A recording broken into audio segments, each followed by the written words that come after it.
fried catfish, smothered cabbage, butter beans with a ham hock, and not one recipe card in the drawer.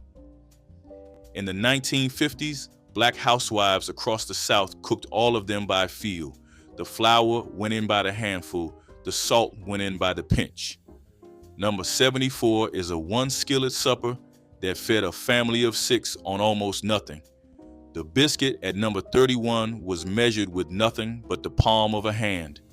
And number 12 will take you back to a Wednesday night when your grandmother turned cornmeal and an onion into a full meal. No measuring spoons, no timers, just memory, timing, and cast iron seasoned by decades. Hit subscribe so you never miss a single one. Here are 100 easy meals 1950s black housewives made without a recipe. Number 25, pepper steak plate. In Green Book cafes from Memphis to Mobile, this was the Tuesday special nobody skipped. Bell peppers sliced thick, round steak pounded thin, the whole thing simmered in tomato sauce with garlic salt and black pepper until the meat went soft. The plate came with white rice and a dinner roll. 50 cents, 60 on the coast. Pepper steak was a cafe dish, not a home dish, because most families could not justify round steak on a weeknight. The cafes bought it by the case and stretched to 10 pounds across 30 plates. When the last Green Book Cafe on Forest Street in Jackson closed in 1972, pepper steak left the menu and never came back.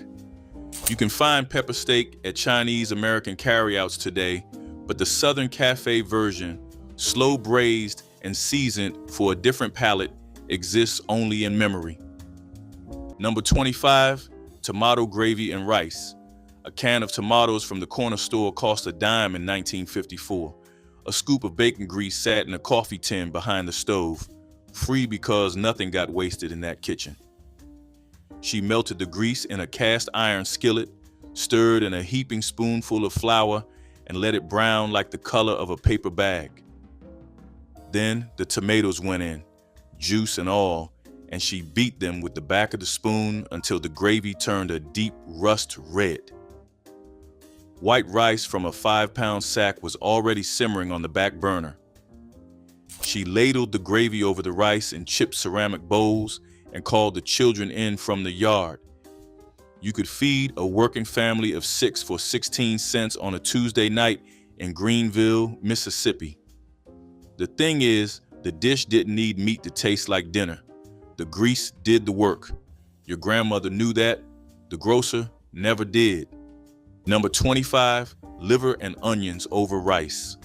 The butcher in any small black neighborhood in 1955 sold beef liver for 15 cents a pound on Tuesdays after the weekend cuts had moved out the door. Your grandmother would slap 2 slices into a pan of bacon grease, salt and pepper them heavy, and cook a yellow onion down beside the meat until both went soft and dark like coffee grounds. She poured a thin gravy from the drippings, a teaspoon of flour stirred into the fat, water from the kettle on your stove. The whole supper went over rice that had cooked while she was at the ironing board. The kids who hated it ate it anyway because there was nothing else and because she would not be told what her own children would or would not finish. Liver was iron, and iron was what kept her standing through a double shift day after day. Your plate was clean by 7. Number 25, cornbread crumbled in buttermilk.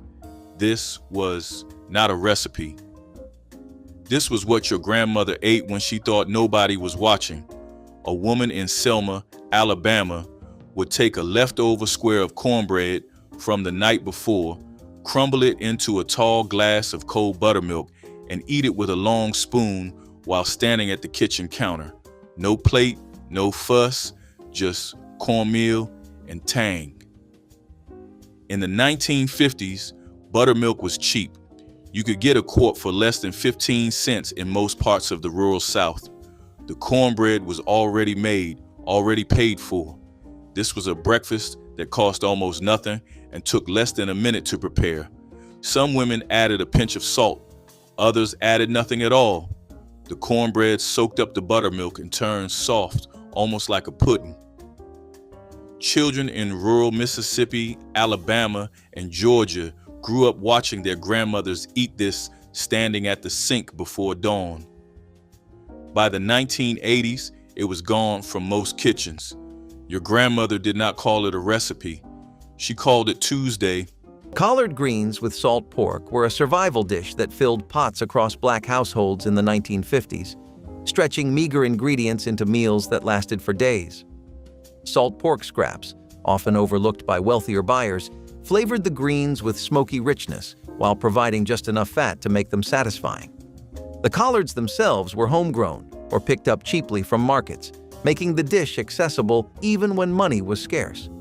Mothers and grandmothers simmered the pot for hours, letting the greens soften and soak in every bit of flavor. The broth, called pot liquor, was prized for its nutrients and sopped up with cornbread, so nothing was wasted. For many families, this dish was not just food, but medicine, a way of keeping strength up through lean times. It carried cultural pride as much as it carried nourishment, representing both resilience and resourcefulness. Today, collard greens remain a staple, but few remember that in the 1950s, they were lifelines, simmered with love and scraps to keep families strong through hardship. Vanilla wafer banana pudding cups were the dessert that appeared at church suppers, family reunions, and Sunday dinners without fail. Black mothers layered vanilla wafers with sliced bananas and instant vanilla pudding in small cups or glasses, creating individual servings that looked fancy but took almost no time. The pudding was mixed with cold milk and whisked until thick, then spooned over the wafers, while children waited impatiently for their share.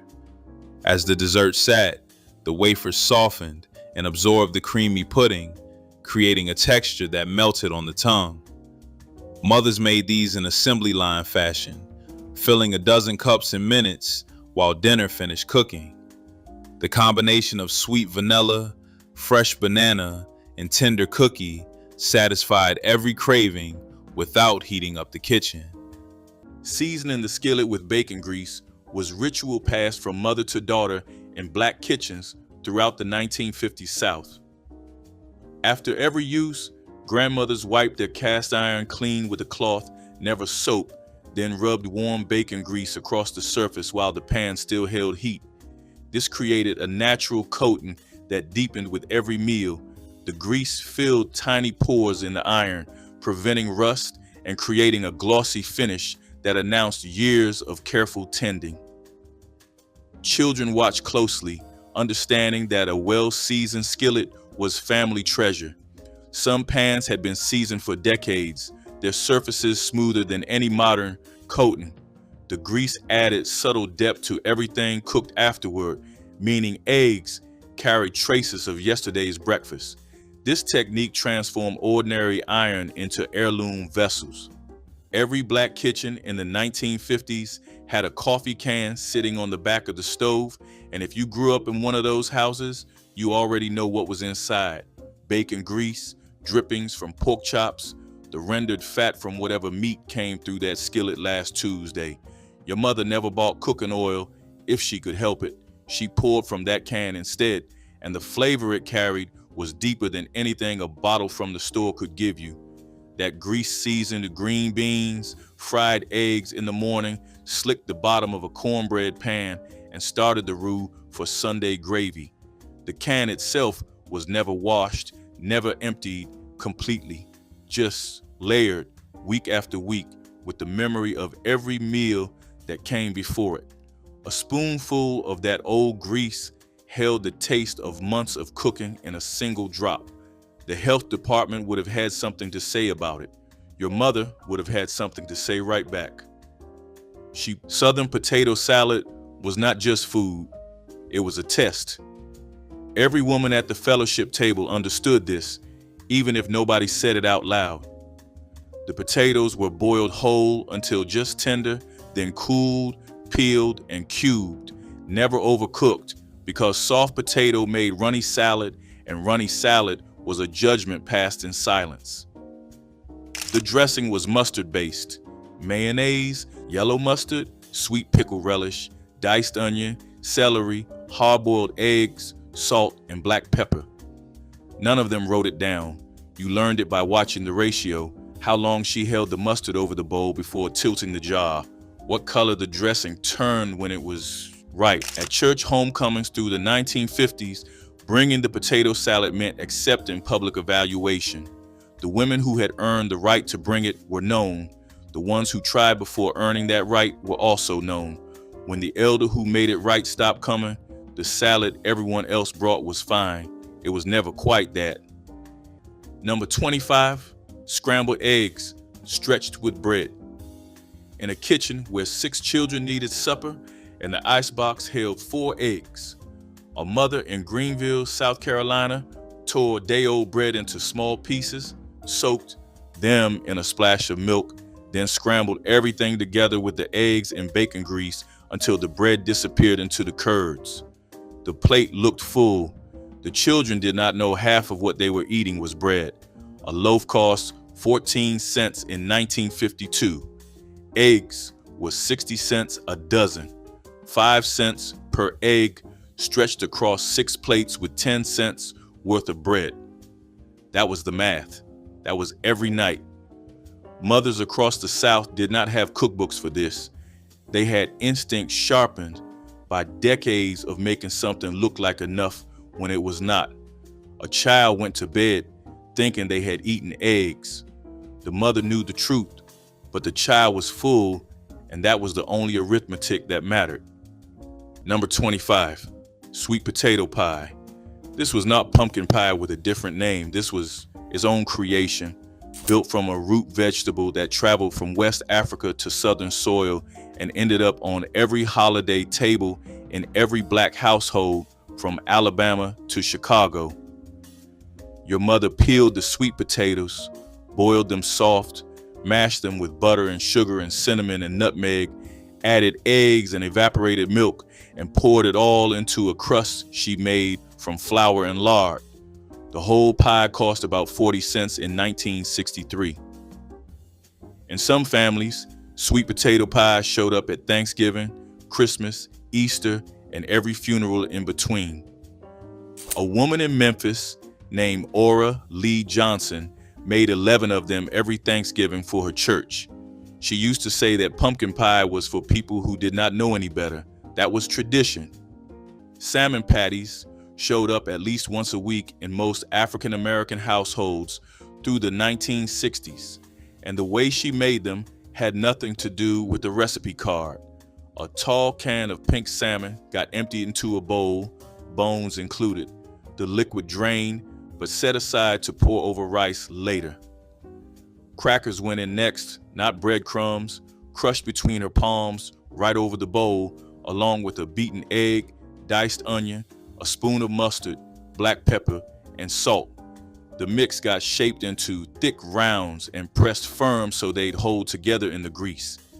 Cast iron got hot, not warm, hot, before the first patty went in.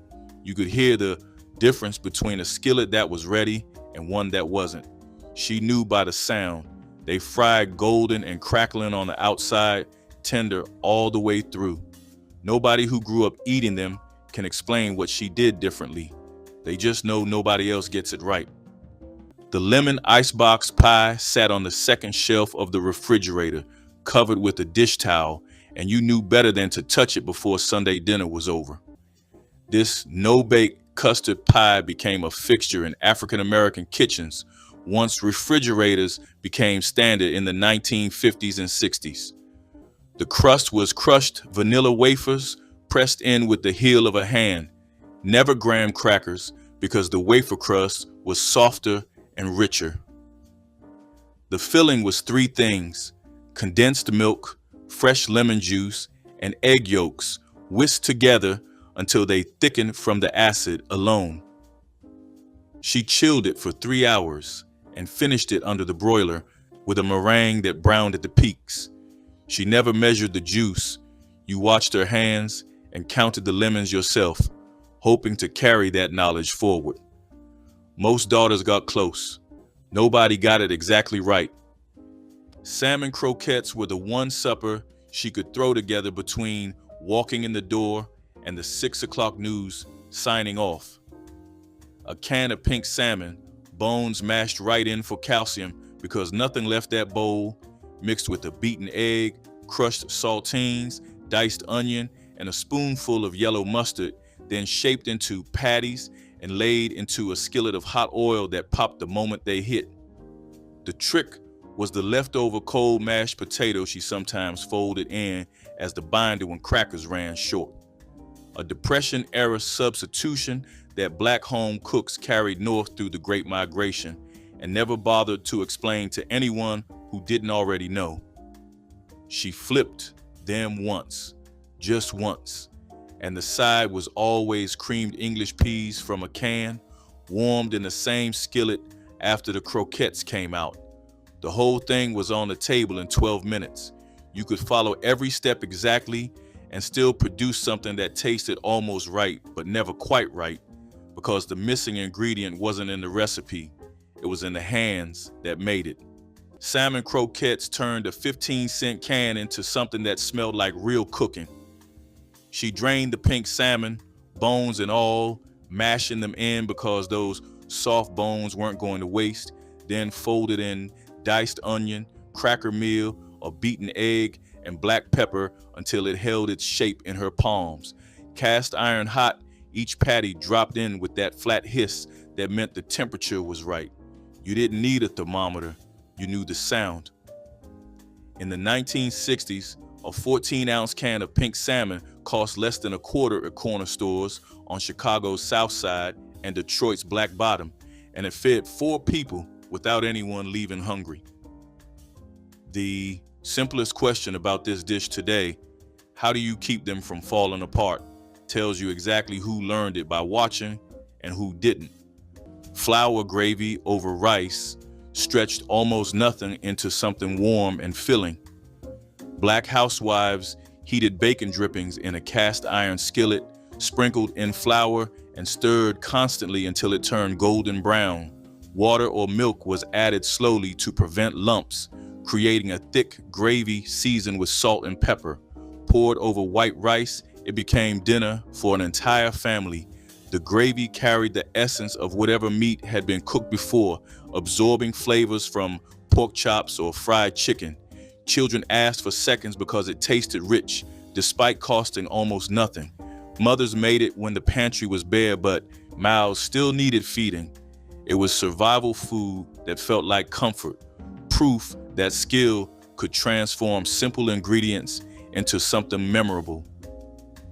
Vanilla wafer banana pudding cups were the dessert that appeared at church suppers, family reunions, and Sunday dinners without fail. Black mothers layered vanilla wafers with sliced bananas and instant vanilla pudding in small cups or glasses, creating individual servings that looked fancy but took almost no time. The pudding was mixed with cold milk and whisked until thick, then spooned over the wafers, while children waited impatiently for their share. As the dessert sat, the wafers softened and absorbed the creamy pudding, creating a texture that melted on the tongue. Mothers made these in assembly line fashion, filling a dozen cups in minutes while dinner finished cooking. The combination of sweet vanilla, fresh banana, and tender cookie satisfied every craving without heating up the kitchen. Number 24, pig's ear sandwich. The travelers who pulled into a Green Book cafe near the Delta and saw this on the chalkboard knew they were in a real kitchen. Pig's ears scrubbed clean, boiled for hours, pressed flat between 2 plates overnight, then sliced and fried until the edges crisp. Served on white bread with yellow mustard and a pickle spear. The texture sat somewhere between pork rind and cartilage. Ears were scrap parts that butchers kept for anyone who asked. The sandwich was pure profit for the cafe because the ingredient itself was treated as waste. After the cafes closed, pig's ears went back to home kitchens, then faded out entirely as the next generation left the South and left offal behind. Before this list goes any further, For anyone who wants dishes like these in one place, the recipes that keep showing up on this channel have been gathered in a book called Big Mama's Soul Food Kitchen at thehungryhistorian.com. This is the only mention. If that sounds right, it is there. Now, back to the list. Number 24, salt pork and white beans. A pound of salt pork at the country store ran 14 cents in 1951. A bag of dry navy beans cost less than a quarter and fed 8 people for 2 days. The beans soaked overnight in a porcelain pan on the back porch. By morning, they had doubled in size, like the pot itself was breathing. Your grandfather poured them into the heavy iron pot before he walked to the mill. The salt pork went in whole, fat side up. The pot simmered on the wood stove from sunrise until the cornbread came out of the skillet at 6. You could see the pork render down into a fatty white slab that flavored every bean. The pot lacquer was thick enough to coat a tin spoon. Children ate first, men ate second, the cook ate last. That was the rule. Nobody complained about leftovers because there weren't any. The pot got scraped clean by lamplight. Number 24, hoe cakes with cane syrup. A cast iron skillet on a wood stove in Hattiesburg, Mississippi in 1953, holding a 1/4 inch of bacon fat, 2 cups of yellow cornmeal, a pinch of salt, hot water from a tin kettle mixed with a wooden spoon until the batter could be dropped flat. 3 cakes at a time, the fat crackling around the edges like a wet match, the bottom going gold and crisp. The cane syrup came from a half-gallon jug bought at the country store for 50 cents and poured slow over the hot cake until it pooled like dark honey. A glass of buttermilk on the side. Your great uncle ate supper standing at the counter because the table was being used for a quilting frame. Cornmeal had crossed an ocean on a slave ship and ended up on a plate in your great-grandmother's brick row house.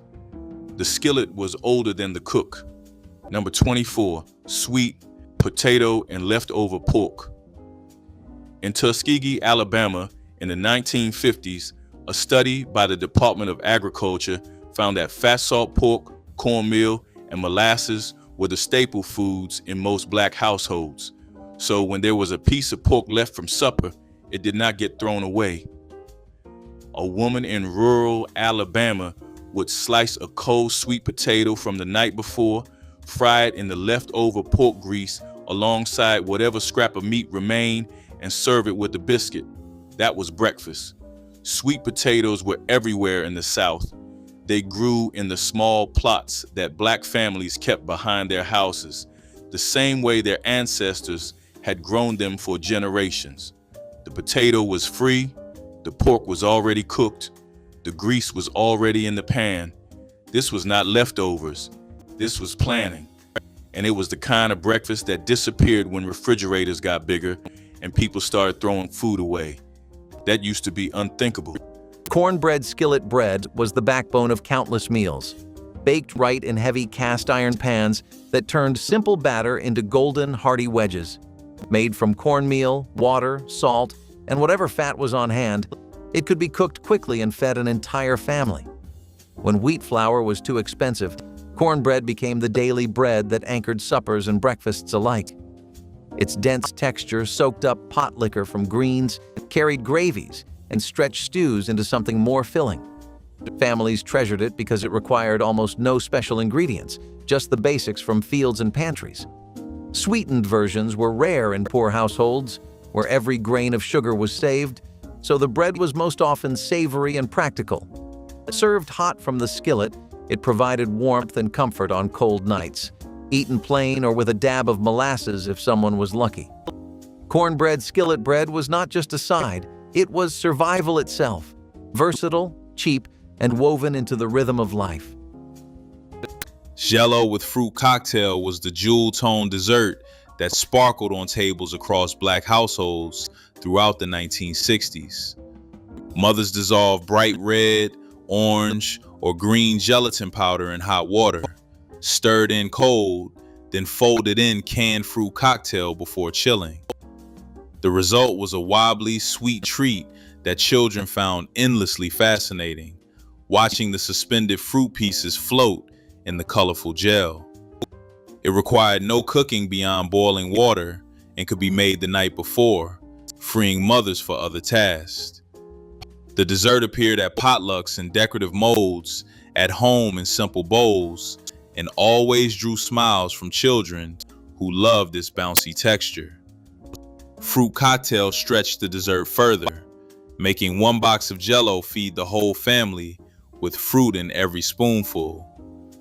The cold pan stock for chicken defied conventional wisdom but delivered perfect results every time.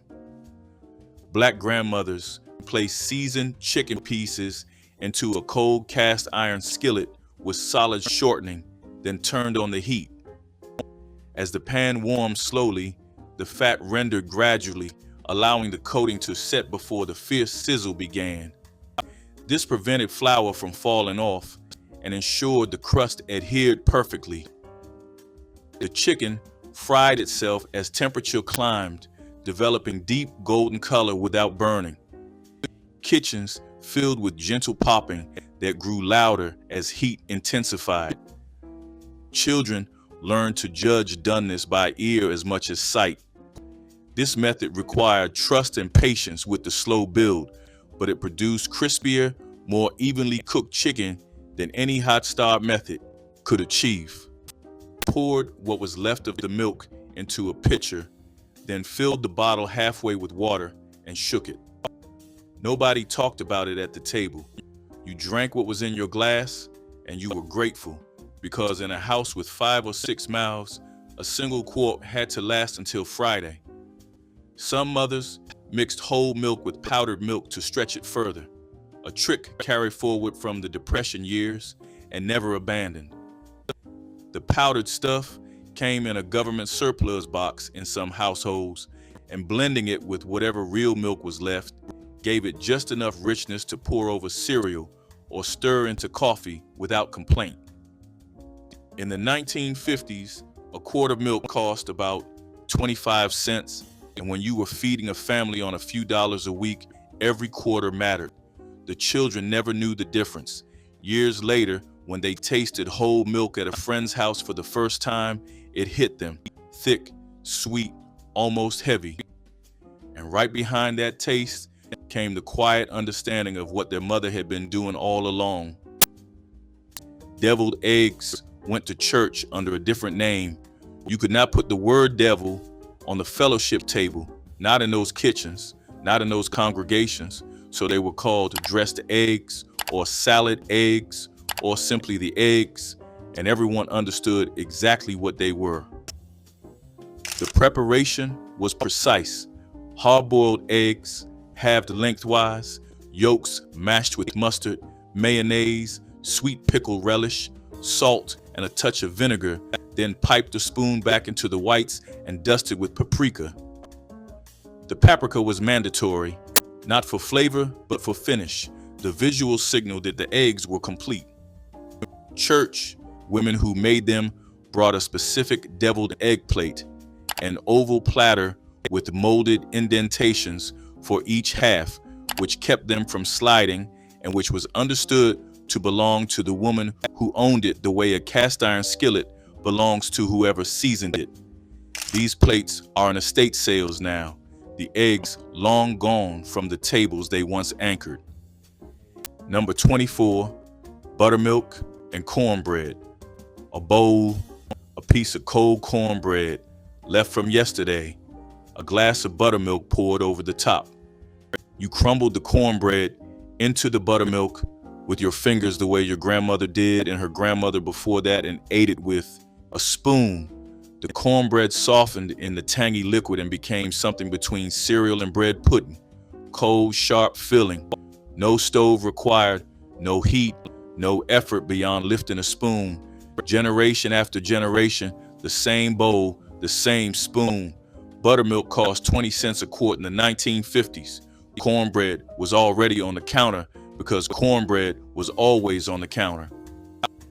In black households, from the Delta to the Piedmont, this was not a recipe anyone invented. It evolved across generations, passed from hand to hand. When a grandmother in Alabama crumbled cornbread into buttermilk, she was doing what her mother did in the same kitchen with the same bowl. The meal was not about flavor, it was about continuity. Number 24, banana pudding. There was a time when banana pudding showed up at every church supper, every family reunion, and every repast in the Black community. The kind your mother made in a glass baking dish with layers of Nilla wafers. Sliced bananas, homemade vanilla custard cooked on the stove, and meringue browned in the oven. The Nabisco Company started printing a banana pudding recipe on its box in the 1940s. But Black mothers had been making their own versions long before that. The custard was cooked slowly on a low flame, stirred constantly so it would not scorch. A single pan fed 20 people at a church picnic and cost less than $1. In your grandmother's kitchen, banana pudding was not a recipe, it was a language. It said, "Welcome home." It said, "Happy birthday," without needing a single candle. Smothered chicken and rice was the supper that could silence a table full of hungry people in 30 seconds. She'd cut the chicken herself, season every surface hard with salt, black pepper, garlic powder, and paprika, dredge each piece in flour, and set it in hot lard until the skin turned a deep, crackling gold. When the chicken came out, every brown bit and rendered drop of fat stayed in the skillet. Sliced onions went in, stirred and scraped until they softened and picked up all that color from the bottom of the pan. Water went in next, the flour from the dredging thickening it as it simmered. And then the chicken went back in with the lid on low for 45 minutes until the meat had pulled from the bone and the gravy had gone deep brown and rich. Over long grain white rice, it was a supper that cost almost nothing and tasted like it cost everything. The last person who made it exactly right has been gone a long time. That gravy has never been quite the same since, no matter how many times someone tries.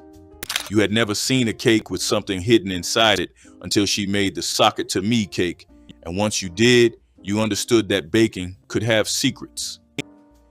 The name came straight from the era, lifted from Aretha Franklin's 1967 hit Respect, then spread wide by the comedy show Rowan and Martin's Laugh In.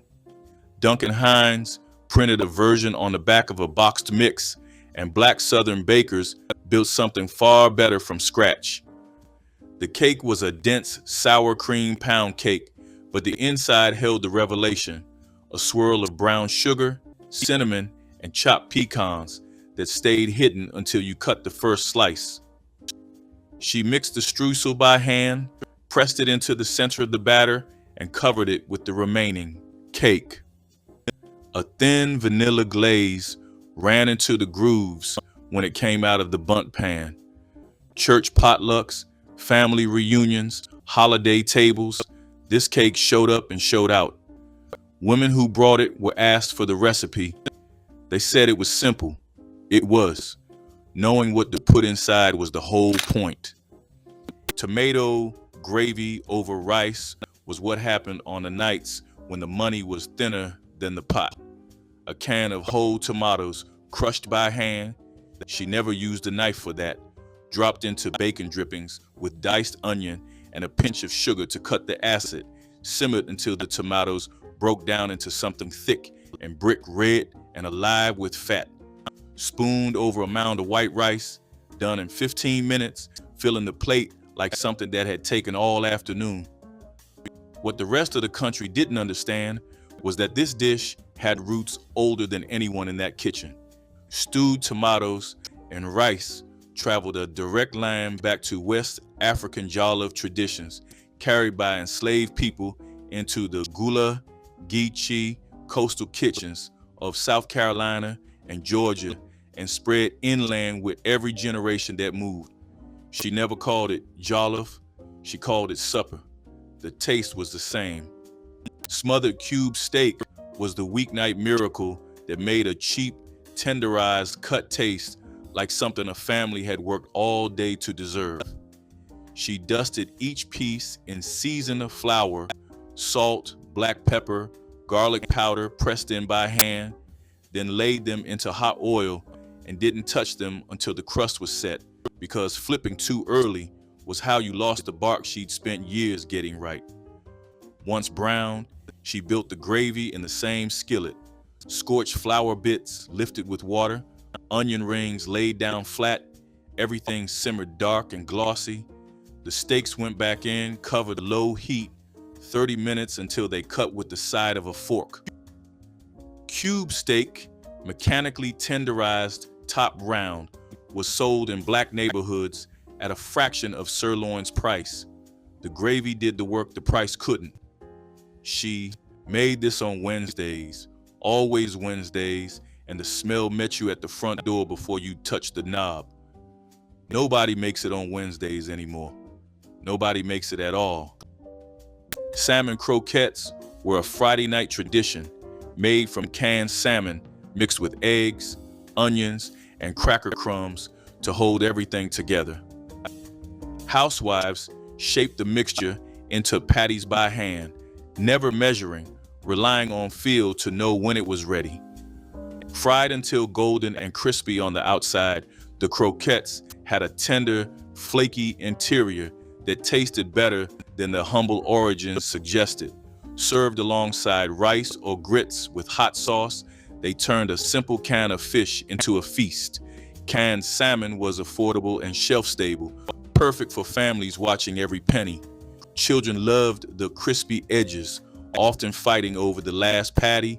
Salmon croquettes represented thrift and ingenuity, turning pantry staples into something that felt special. Jell-O with fruit cocktail was the jewel-toned dessert that sparkled on tables across black households throughout the 1960s. Mothers dissolved bright red, orange, or green gelatin powder in hot water, stirred in cold, then folded in canned fruit cocktail before chilling. The result was a wobbly, sweet treat that children found endlessly fascinating, watching the suspended fruit pieces float in the colorful gel. It required no cooking beyond boiling water and could be made the night before, freeing mothers for other tasks. The dessert appeared at potlucks in decorative molds, at home in simple bowls, and always drew smiles from children who loved its bouncy texture. Fruit cocktails stretched the dessert further, making one box of Jell-O feed the whole family with fruit in every spoonful. Number 23, fried corn, not cream corn from a can, not corn on the cob. Fried corn in a Green Book Cafe meant fresh kernels, cut straight off the ear and cooked in rendered fat with a little sugar and salt until the edges browned and the natural starch thickened into something close to pudding. It came as a side on nearly every plate from June through September. The cook needed nothing but a sharp knife, a hot skillet, and corn that was picked that morning. When the cafes closed, fried corn held on in home kitchens for another generation. But by the 1990s, frozen and canned corn had replaced the fresh ear entirely. The dish requires corn picked the same day to work. Stale kernels do not release enough starch. That is why it never traveled. Number 23, cornmeal mush with molasses. A 2-pound bag of yellow cornmeal that cost 19 cents at the Piggly Wiggly in 1956. A quart of dark molasses ran 35 cents and lasted a family of 9 the better part of a month.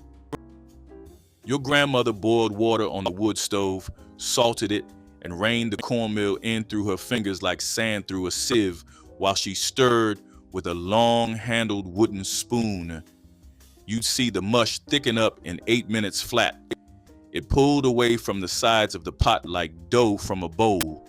She spooned it hot into chipped enamel bowls, made a small well in the middle of each, and poured a slow stream of molasses into the well. The children stirred the dark sweetness through the yellow until the whole bowl turned the color of a fall leaf. This was supper on a Wednesday in February. Meat was gone. Payday was Friday. It worked. Nobody went to school hungry. Number 23, smothered cabbage with smoked turkey neck. A head of green cabbage cost a dime in 1956, and a smoked turkey neck cost less than a quarter. Your grandmother would simmer the neck in a heavy pot for an hour, lift it out, pull what little meat clung to the bone, and drop it back in the broth. She cut the cabbage into thick wedges, dropped them whole into the dark liquid like sails dropped into a harbor, covered the pot, and let it cook down for 40 minutes until the cabbage went translucent and the kitchen smelled like a smokehouse and a vegetable garden at once. A pinch of red pepper flakes if a man was eating, a piece of Skillet cornbread to drag through the pot liquor. What most people miss is the second pot. The pot fed 5 children and left enough liquor in the bottom to flavor your grandmother's pot of rice the next day. Nothing was tossed. Number 23, tomato gravy over biscuits. If you grew up in the deep South, you know that gravy did not always come from meat. A woman in rural Georgia in the early 1950s would fry a little bacon, pull it from the pan, then add flour and a can of stewed tomatoes to the drippings. She stirred it over heat until it thickened into a reddish gravy that she poured over split biscuits. This was one of those breakfasts that existed because of what a family did not have. If there was no sausage, no ham, no eggs, there was almost always a can of tomatoes and a little flour. The gravy had a tang to it, a slight sweetness from the tomatoes that made the biscuits taste like something more than bread. In parts of Mississippi, they called it red gravy. In parts of Florida, they called it poor man's gravy. Your grandmother probably did not call it anything. She just made it and set it on the table. That was enough. Red beans and rice stood tall as one of the most efficient meals of the 1950s, capable of feeding large families for days with minimal cost. The beans offered protein, the rice added bulk, and together they created a complete, filling dish that sustained both body and spirit. Cooked slowly on the stove, beans became creamy and flavorful, often seasoned with onions, garlic, or a scrap of ham bone if it was available. It was the kind of recipe that rewarded patience, turning the cheapest staples into something deeply satisfying. Mothers made huge pots that could stretch through several meals, reheated each day with flavors that only grew richer. For many, it was a taste of home and community, often served during gatherings where neighbors shared what little they had. Beyond nourishment, it was practical, because rice and beans were cheap, stored well, and required no complicated cooking. Red beans and rice became more than food. It was proof that with little, families could still find abundance and flavor. Graham cracker sandwiches were the secret weapon of busy mothers who needed something sweet in seconds flat. 2 graham cracker squares sandwiched a thick layer of frosting, peanut butter, or sweetened cream cheese, creating a handheld treat that satisfied without any cooking. Children came home from school to find these waiting on kitchen counters, the simple combination somehow tasting better than anything store-bought. Mothers kept graham crackers in the pantry specifically for these quick desserts, knowing they could assemble a batch while doing other tasks. The crackers provided just enough crunch against the creamy filling, and the whole thing could be eaten without plates or forks. Some mothers added chocolate drizzle or cinnamon to make them feel special. Double frying for extra crispy results was a technique Black grandmothers used when nothing less than perfection would do. The first fry cooked food through at moderate temperature, sealing moisture and setting the crust. Then pieces rested on wire racks while oil heated higher. The second fry lasted only minutes, but transformed the exterior into something shatteringly crisp while the inside stayed tender. This method worked especially well for chicken and fish destined for Sunday dinner tables. The resting period allowed steam to escape, preventing sogginess that plagued single fry methods. Grandmothers timed both stages precisely, knowing seconds mattered. The extra effort showed in every bite, the crust crackling loudly between teeth. Children fought over the crispiest pieces, understanding this food represented extra love. Before she was a dress, she was a sack of white lily flour sitting on the pantry shelf. Black mothers in the 1950s bought their flour by the 25-pound bag, not just for the baking, but for the cotton fabric the bag was made from.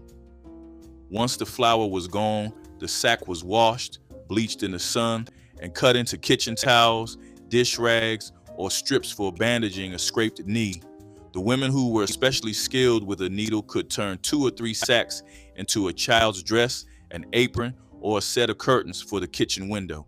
By the late 1940s, flour companies caught on and started printing patterns on the sacks. Tiny flowers, gingham checks, polka dots, because they knew women were sewing with them. The Smithsonian still keeps a sack dress from the 1950s in its collection. In Black households across the South, wearing a flour sack dress to school was not shame. It was proof your mother could make something beautiful out of what most people threw away. Ambrosia was the dessert salad that appeared at every church homecoming table from about May through September, sitting at the edge between side dish and sweet. In its 1950s church form, it was layers of canned mandarin oranges, crushed pineapple, shredded coconut, miniature marshmallows, and sour cream folded through to bind everything into a cold, sweet, faintly tangy cloud. Ambrosia had begun as a luxury item in the 19th century South, made with fresh coconuts and oranges that only the prosperous could afford regularly. Canned goods democratized it entirely. By the 1940s, a can of mandarin oranges and a bag of coconut flakes made it accessible to every church kitchen. The women who brought it understood this history without needing to say it. What was once expensive was now theirs. The bowl was always empty before the other dishes. When the church ladies who brought it stopped coming, the ambrosia stopped too, replaced by nothing in particular. Number 23, rice and gravy. In the low country of South Carolina and the Creole kitchens of Louisiana, rice was not a side dish. It was the foundation. Leftover rice went back into the pot the next evening with a ladle of brown gravy saved from the night before. Gravy from smothered pork chops. Gravy from stewed chicken necks. Gravy from pan drippings collected in a jar by the stove. You heated it until the rice absorbed every drop and each grain was coated in something rich and dark. In the Gula communities of the Sea Islands, rice and gravy for supper was so traditional that not having it felt wrong. The rice was always there because no one in a Gula kitchen ever cooked less than a full pot. A 5-pound bag of rice cost 49 cents in 1955 and lasted 2 weeks. The gravy was free because it had already been paid for with yesterday's supper. Nothing wasted, nothing thrown away. Number 23, peach cobbler. If you grew up in a black household in the South, you remember the sound of peach cobbler before you remember the taste, the bubbling, the crust cracking in the oven. Black mothers made cobbler from fresh peaches in summer and canned peaches in winter. The crust was biscuit dough, sometimes rolled, sometimes dropped in rough spoonfuls on top of the fruit. Sugar, cinnamon, nutmeg, a little vanilla, a generous amount of butter. That was the whole recipe. In rural Georgia and Mississippi, families picked peaches from trees in their yards. There was no cost. In the cities, a can of peaches cost 15 cents. A cobbler fed 8. Your mother did not need a cookbook for this. She needed a deep pan, a hot oven, and enough butter to make the crust golden. They were following a memory. Stewed tomatoes over white rice sounds too simple to be a supper, and in a lot of 1960s households, it showed up when the week had gone tight, but that framing misses what she actually did to it. The tomatoes went into a saucepan with a generous spoon of butter and a pinch of sugar, the move nobody outside these kitchens knew about. The sugar cut the acid without making it sweet, and the butter rounded out the sharpness of the can. She let it reduce for 15 or 20 minutes until it thickened into something closer to a sauce. The rice was already done. She plated first and ladled the tomatoes over the top. Hot, enough that steam rose off the bowl. 3 ingredients, less than 15 minutes. Everything came down to 2 small details she never wrote down, and neither did anyone else. Egg custard pie was the dessert you made when the pantry was nearly empty and company was still coming. 5 ingredients: eggs, milk, sugar, vanilla, and nutmeg grated fresh over the top. That was the entire recipe, and it was enough. In African American households from the 1930s through the 60s, this pie appeared at Sunday dinner because it required no special shopping and no hours at the stove. The filling poured into an unbaked crust, and the oven transformed it into a trembling golden custard that held its shape when sliced but yielded completely on the tongue. She knew it was done when the center barely jiggled. That reading of the oven could not come from a cookbook. The nutmeg was always freshly grated, never from a tin, because pre-ground spice bore no resemblance to what came off a whole nutmeg directly onto the custard. The elders kept one wrapped in a cloth in the spice drawer. If you asked what it was for, they handed it to you and pointed at the pie. Franks and beans was a Tuesday night staple that nobody put on a menu but everybody ate. A package of frankfurters sliced on the diagonal, dropped into a pot of navy beans that had soaked overnight or come out of a can if the week was rough, seasoned with onion, ketchup, mustard, and enough black pepper to make it mean something. The whole thing bubbled together in one pot for 10 minutes while cornbread crisped in the skillet alongside. It wasn't restaurant food. It wasn't church food. It was Monday's paycheck stretched to cover Thursday's table, and in African American urban households from Chicago's South Side to Harlem's tenements, this combination fed families through the 1950s and 60s without requiring a single apology. You ate it fast and you ate it quiet. Crackling bread is what happened when the hog rendering was done and cracklings were left over. Those curled, salty bits of fried pork skin that came out of the log pot. She folded them straight into the cornbread batter, and what came out was something no plain cornbread could touch. Pork fat worked into every bite, the cracklings making pockets of salt and crunch. The technique traces to the era when hog killing in late fall was a community event. Neighbors working together, nothing wasted, cracklings going directly into that evening's bread. By the 1960s, most urban households had moved past home lard rendering, but cracklings were still sold in paper bags at southern markets, and grandmothers who'd come north on the Great Migration kept the recipe because they knew what plain cornbread was missing. What it was missing was this: the last people who made it right are mostly gone. The loss is not a small one. Fried corn was summer captured in a skillet made from fresh ears cut straight off the cob when gardens overflowed. Black housewives sliced the kernels off, then scraped the cob to release the milky starch that made the dish creamy. The corn went into a hot skillet with bacon grease, sizzling while being stirred constantly.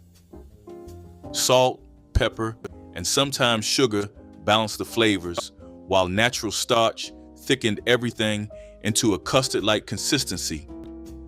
Served as a side, it often became the main event because nothing else could compete.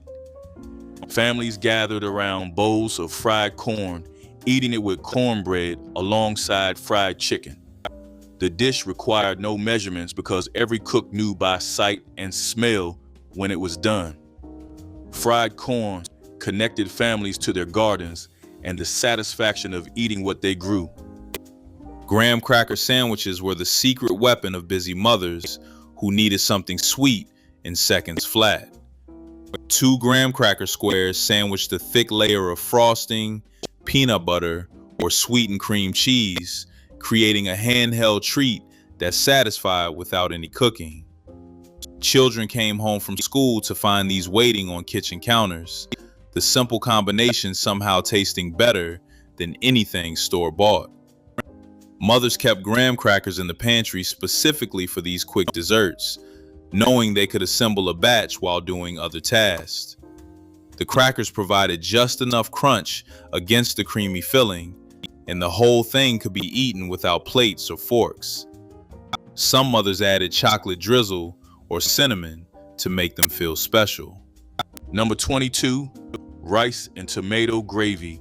A bowl of white rice under a ladle of gravy made from canned tomatoes, rendered fat, flour, salt, and black pepper. That was lunch at dozens of Green Book cafes across South Carolina and Georgia.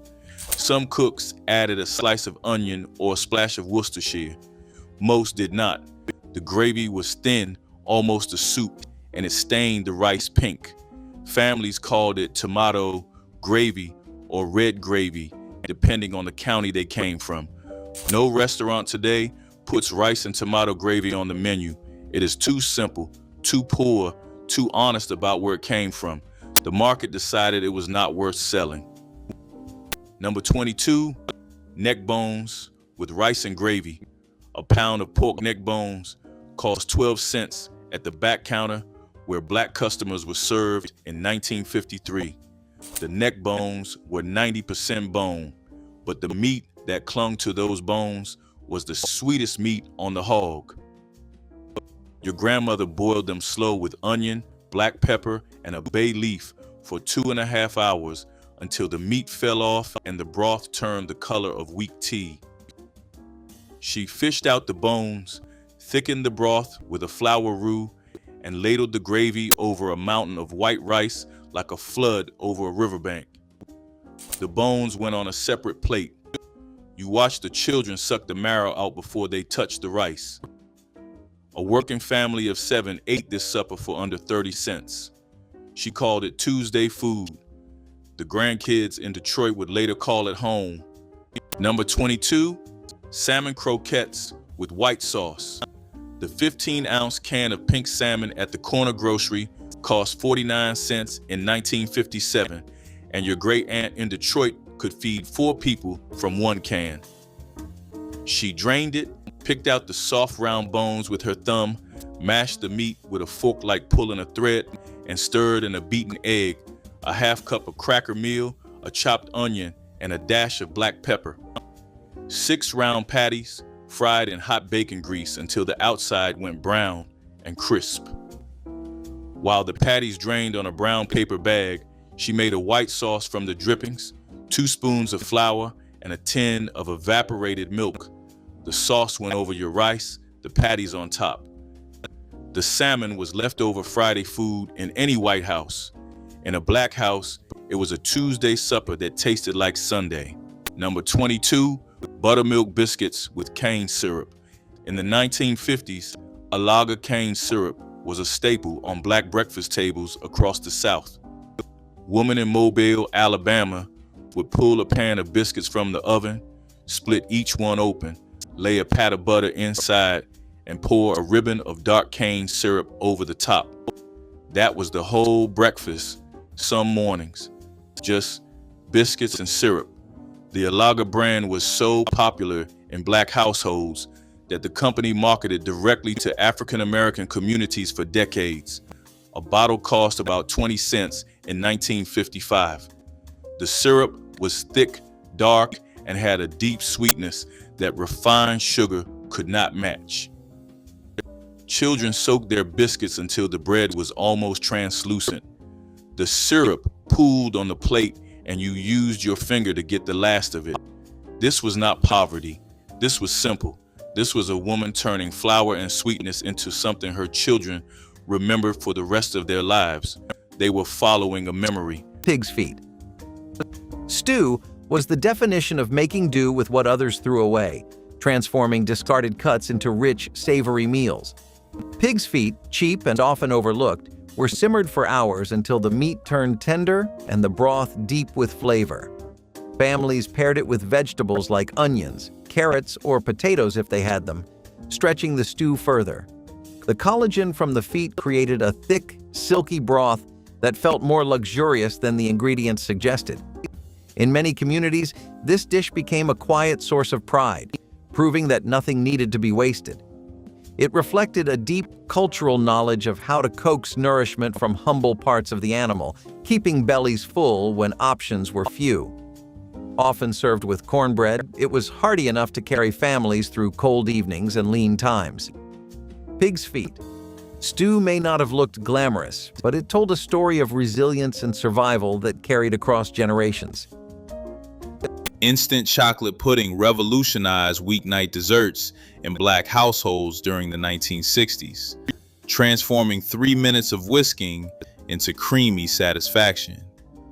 Mothers poured the powder into cold milk, beat it with a hand mixer or whisk until thick, then spooned it into cups for eager children. Poured into flaky crust and baked until the top developed a slight sheen. Unlike pumpkin pie, sweet potato pie carried a richer, earthier sweetness that felt like home itself. The first slice always went to the eldest family member, a sign of respect children learned without being told. Mothers made multiple pies, knowing one would never be enough when relatives arrived. Sweet potato pie was served cold for breakfast the next morning with coffee, stretching celebrations into quiet, intimate moments. It was heritage baked into every golden slice. The grease-saving ritual was sacred practice in Black kitchens where nothing went to waste.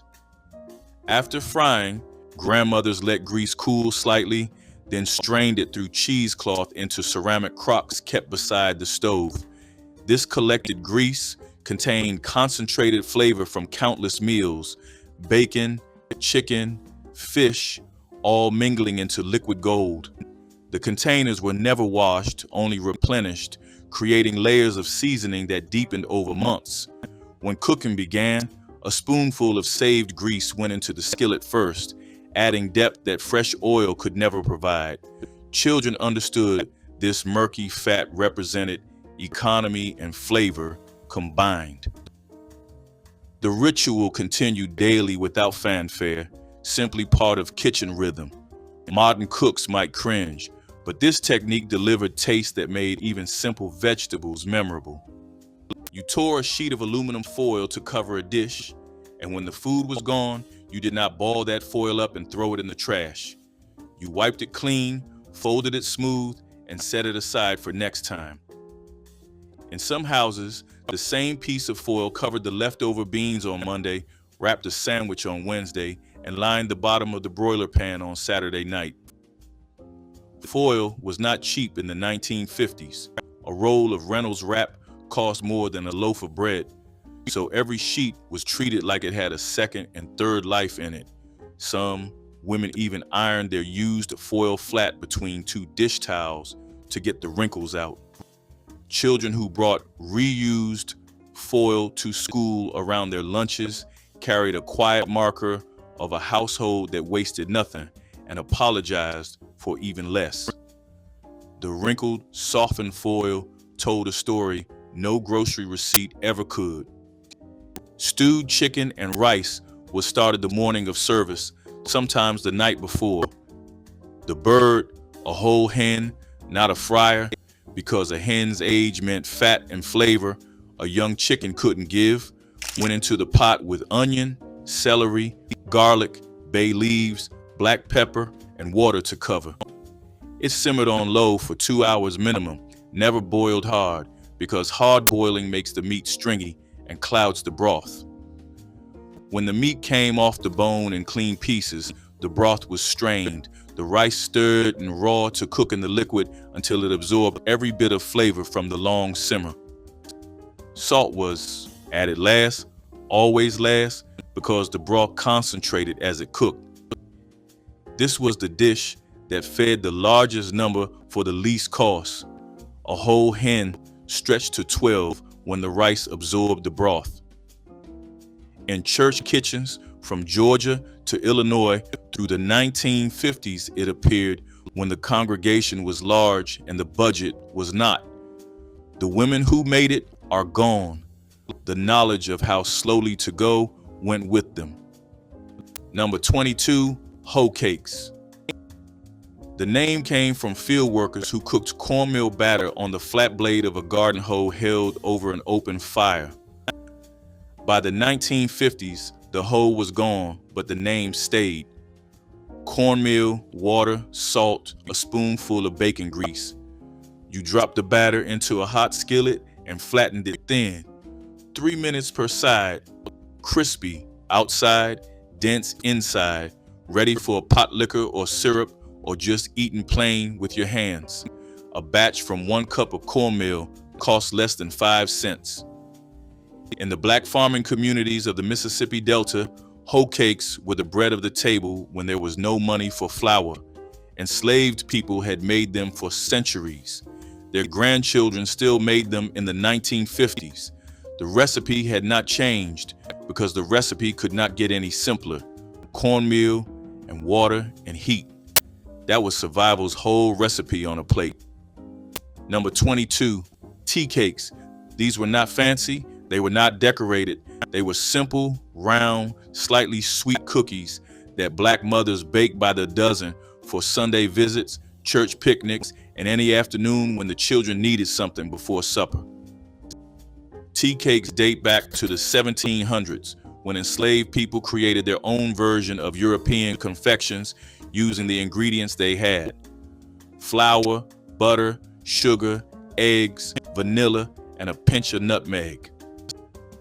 The recipes were never written down. They passed from mother to daughter by feel. You knew the dough was right when it felt like your grandmother's dough. A woman named Polly Ann Jackson in Tyler, Texas, made tea cakes her entire life and eventually started a business selling them. She used the same recipe her grandmother had used during Reconstruction. Tea cakes are one of the oldest desserts in Black American cooking, passed down generation after generation, and almost nobody under 40 makes them anymore. Fried pork chops with pan drippings, gravy was built entirely on technique, and the technique lived in her hands. Blade cut chops, the thin bony ones that cost next to nothing, got seasoned hard, pressed into flour until coated white, then laid into hot lard with a sharp cracking hiss that meant the temperature was right. She cooked them through until the crust was deep brown, then set them aside on a plate. Every bit of brown flour, rendered fat, and caramelized seasoning stuck to that cast iron was the foundation of what came next. Cold water went in, not broth, just water, and she'd work the bottom with a wooden spoon until everything loosened and rose up into the liquid, the heat pulling it all into a gravy that thickened on its own with no roux, no extra flour, just what the chops had left behind. If you had to ask how much water, you weren't ready to make it. She is gone now. That specific ratio of drippings to water, the one that made it taste like nothing else, left with her, and it has not come back. Banana bread in the 1960s was not a weekend project. It was Tuesday morning when the bunch on the counter had gone too dark to eat, and throwing them away was not something that happened in that kitchen. Black families across the South and the urban North, still close to the rationing habits of the war years, treated overripe bananas as an ingredient, not a problem. The blackened fruit had converted its starch to sugar and carried a caramel-rich depth that no fresh banana could match. She mashed them with a fork, stirred in butter, eggs, flour, and a fistful of brown sugar. If there were walnuts in the cabinet, they went in. The brown, sugar glaze poured while the loaf was still hot made the top go glossy and cracked slightly as it cooled. The first slice was eaten standing at the counter before the loaf ever reached the table. Today, that same loaf sells for $8 in a coffee shop. Back then, It was what you made, so nothing went to waste. Second helpings were not guaranteed. Stewed tomatoes and okra came together in one cast iron skillet in less time than it took to set the table. Fresh or canned tomatoes went in first with diced onion and a little bacon grease. Then sliced okra, cut thick, never thin, because thin sliced okra disintegrates and the elders knew the difference. Added in the last 8 minutes so it stayed toothsome and didn't turn to mush. Salt, pepper, and a pinch of cayenne. That was it. Served over white rice, this dish had West African ancestry that predated the American South by centuries. Okra arrived in the Americas through the transatlantic slave trade, carried by enslaved West Africans who understood it as a staple crop and a natural thickener, and it planted itself in Gula, Creole, and Deep South kitchens where it never left. She didn't need a reason to make it. The okra was in season. That was reason enough. Before the slow cooker arrived to pretend it had invented one-pot cooking, your grandmother was already doing this with a Dutch oven and a gas flame set to medium-low. Pinto beans with salt pork over white rice was the Monday supper. The wash day meal set on the back of the stove before laundry started and left to simmer all morning. She rinsed the dried pintos the night before and soaked them in cold water until morning. The salt pork went in early, that cured, fatty slab that cost almost nothing and gave the pot everything. Low heat did the rest, breaking the beans down into a thick, creamy broth that absorbed every bit of the pork smoke by the time supper came around.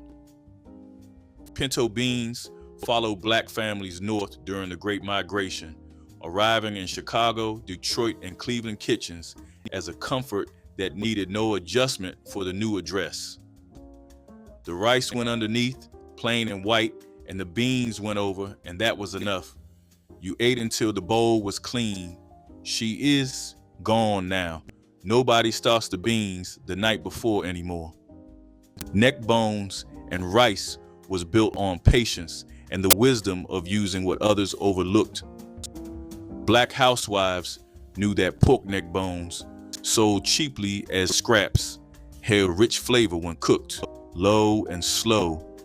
The bones were browned in a heavy pot, then covered with water and simmered for hours with onions, garlic, and bay leaves until the meat fell away. The broth turned thick and silky from collagen, becoming gravy that soaked into every grain of rice. Served in deep bowls, the dish provided protein and comfort without straining the budget. Children learned to pick meat carefully from around the small bones. Mothers made this when time allowed the pot to bubble all afternoon. Neck bones and rice taught families that value lived in places others ignored. Instant chocolate pudding revolutionized weeknight desserts in black households during the 1960s, transforming 3 minutes of whisking into creamy satisfaction. Mothers poured the powder into cold milk, beat it with a hand mixer or whisk until thick, then spooned it into cups for eager children who could barely wait for it to set. The pudding could be eaten immediately while still soft or chilled until firm, depending on how patient the family felt. Some mothers topped it with Cool Whip, vanilla wafers, or crushed peanuts for texture. The convenience was revolutionary, allowing working mothers to provide homemade tasting dessert without spending precious evening hours in the kitchen. Children grew up believing their mothers made the best pudding, never realizing the magic came from a small box. Number 21, sweet potato pone, not a pie, not a casserole, a pone. Raw sweet potatoes grated by hand on a box grater, mixed with cane syrup, cinnamon, ginger, and a little butter, then baked in a heavy pan until the top cracked and the center set to something between custard and cornbread. Green Book cafes in Alabama and Mississippi served a pone as dessert, but most travelers ate it as a side because it went with everything. The word pone comes from the Algonquin apan, meaning baked. By the 1960s, Sweet potato pie had replaced pone on nearly every cafe menu because pie was easier to slice and serve. Pone had to be scooped. It looked rough, but it tasted like the potato itself, not like sugar and eggs. That was the whole point, and that is exactly what disappeared. Here is something worth understanding about these cafes. The Green Book was published from 1936 to 1966, 30 years of a travel guide that existed because Black Americans needed to know where they would not be turned away, arrested, or worse. The cafes listed in it were not restaurants in any modern sense. They were kitchens that happened to have a counter. Many operated out of the front room of a private home. The menu changed depending on what the cook had that morning. The prices covered the cost of groceries, not profit margins. When the Civil Rights Act of 1964 opened every lunch counter in the country, Black travelers no longer needed the Green Book. The guide stopped publishing, and hundreds of Black-owned cafes that had survived on the simple fact of being necessary quietly closed because necessity was no longer enough. Number 21, stewed cabbage with fatback. A whole green cabbage at the farmer's market in Macon ran 6 cents in 1955. A 4-inch slab of fatback from the smokehouse cost a nickel. Your grandmother quartered the cabbage on the wooden cutting board, peeled away the outer leaves she would feed to the chickens, and cut the rest into rough wedges. The fatback went into the bottom of the heavy pot first, sliced thin like ribbons so it would render without scorching. She laid the cabbage on top, poured in 2 cups of water, and clamped the lid. The pot simmered on the back of the wood stove for an hour and a half while she ironed her good dress for church. By the time she lifted the lid, the cabbage had collapsed into a soft, salty heap. The pot liquor at the bottom looked like strong coffee. She ladled the cabbage and the broth into deep bowls and laid a wedge of cornbread on the rim of each. 5 children ate well for under 15 cents. The dish traveled from a Georgia kitchen in 1955 to a Detroit kitchen in 1972 to a kitchen in the Bronx in 1989. It was good. Number 21, chicken feet stew. The poultry shop in any city with a Black neighborhood sold chicken feet for 2 cents a piece in 1955 because no white grocer would put them on the shelf. Your great aunt would dunk a dozen feet in boiling water, peel the yellow scaly skin off in sheets like a sunburn, and clip the toenails with kitchen shears. She simmered the feet in a pot with a knob of fatback, a cut potato, a halved onion, and a handful of dried lima beans for 2 hours until the cartilage softened and the broth went thick and gelatinous like a French velouté. Served over rice with a spoon of pepper sauce. The feet were eaten with your fingers, the cartilage worked off the small bones, and the broth was sipped from your bowl. A working family ate a stew that tasted like a French restaurant for the price of a postage stamp. Number 21, fried catfish for breakfast. In the 1950s, if you lived near a river or a creek in the rural South, you did not wait until supper to eat fish. A woman in the Mississippi Delta would take catfish her husband caught that morning, dredge it in seasoned cornmeal, and fry it in a cast iron skillet before the children woke up. Fried fish, grits, and a biscuit. That was a Saturday morning in a Black household along the Yazoo River. The fish was free, the cornmeal was cheap, the grease was already in the pan from yesterday. In coastal South Carolina, Black families did the same with whiting and croaker. In parts of Louisiana, it was perch. The fish changed with the water, but the method was the same everywhere. Roll it in cornmeal, get the oil hot, and fry it fast. By the time your children smelled it, it was already on the plate. That tradition faded as families moved north during the Great Migration. There were no creeks in Chicago. Sweet potato biscuits were a creative way of stretching precious wheat flour while using what gardens could provide in abundance. Sweet potatoes, easy to grow and store, became the secret ingredient that gave biscuits sweetness, color, and body. Mothers mashed them into dough, adding just enough flour and fat to create something tender and warm. These biscuits filled kitchens with comfort and provided fuel for long days of work. They were served at breakfast with sorghum syrup or eaten at supper alongside beans or greens. For many families, they became an affordable luxury, a way to bring a little sweetness to the table without relying on expensive sugar. Children loved them for their soft texture and unique flavor, and adults valued how far they could stretch ingredients. Sweet potato biscuits were more than clever cooking.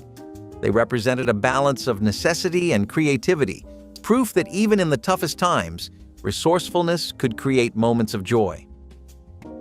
Molasses pulled taffy was one of the most anticipated Christmas traditions in Black households during the 1950s, turning candy making into a family event.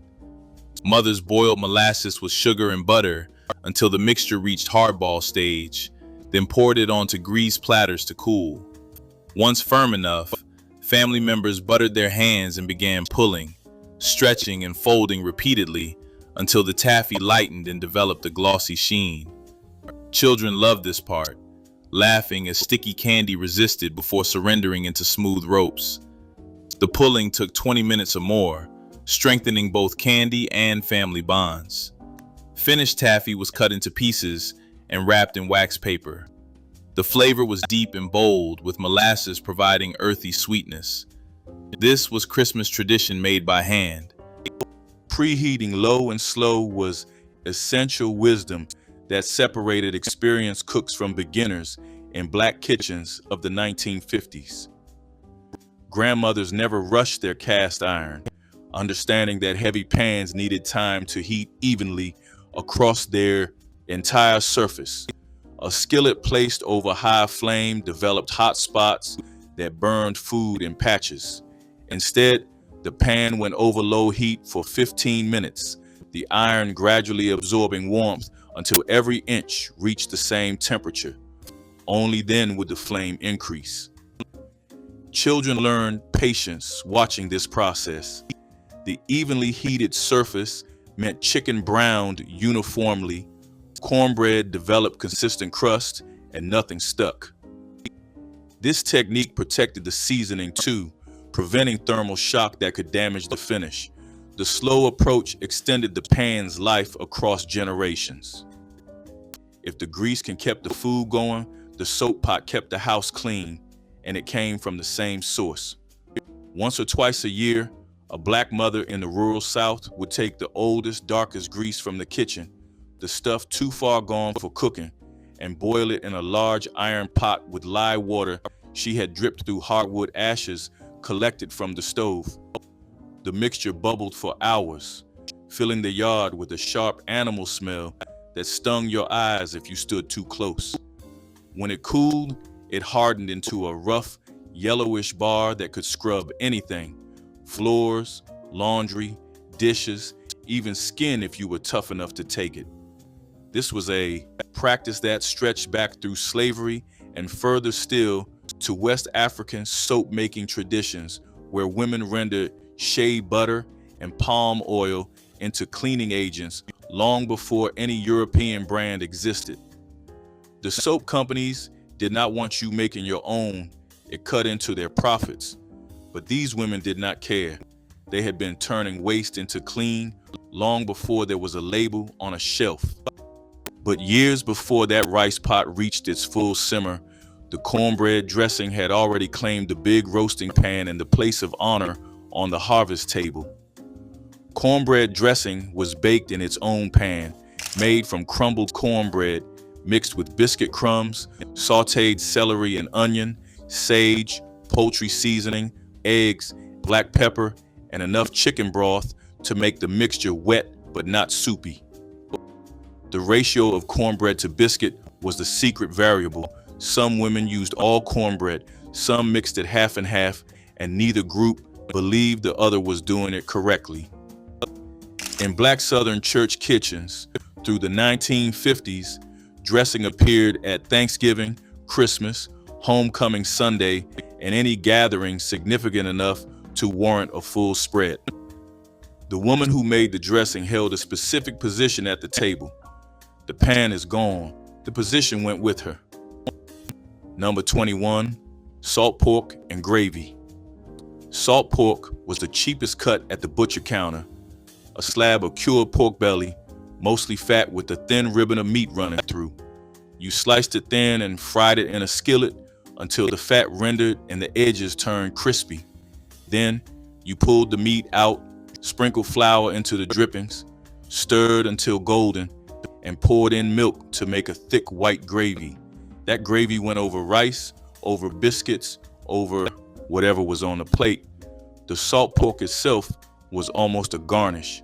The gravy was the real meal.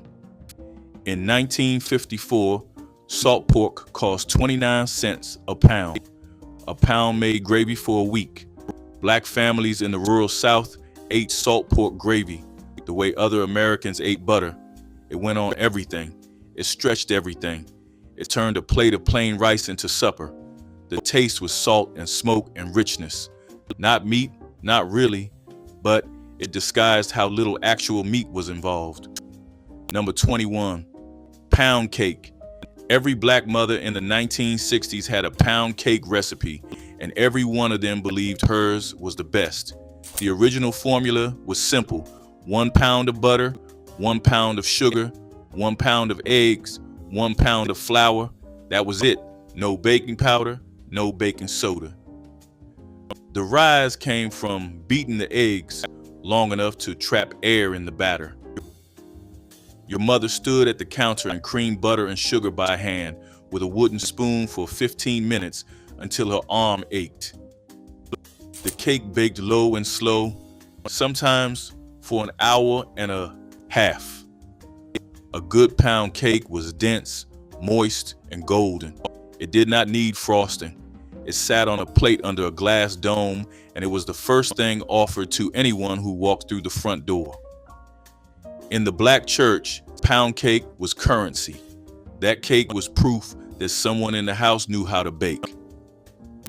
Before any of that meat hit the pan, there were the nights when the week had stretched thin and the pantry was down to the basics.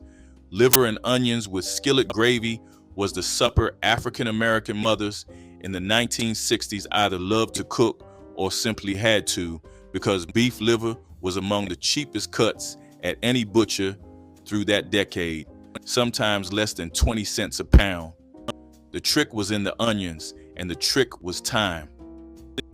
Sliced thin, they went into lard or bacon grease over medium-low and stayed there for 20 minutes until they turned the color of old honey and gone completely soft and sweet. The liver came next, sliced a half-inch thick, dusted in flour and salt, 3 minutes aside, no more, because overcooked liver turns grainy and bitter and forfeits everything. She knew this without being told. The pan got deglazed with a little water, the onions stirred back in, the gravy dark and thick. It divided the table every time. The people who grew up eating it still crave it. Everyone else missed out and never knew it.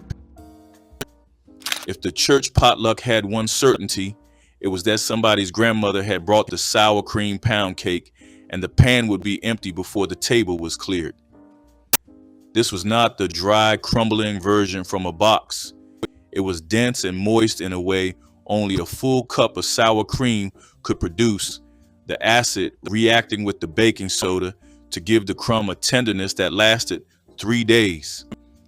African-American home bakers in the 1950s and 60s understood that sour cream was the difference between a pound cake that tasted good and one that tasted like it had been made by someone who genuinely knew what they were doing.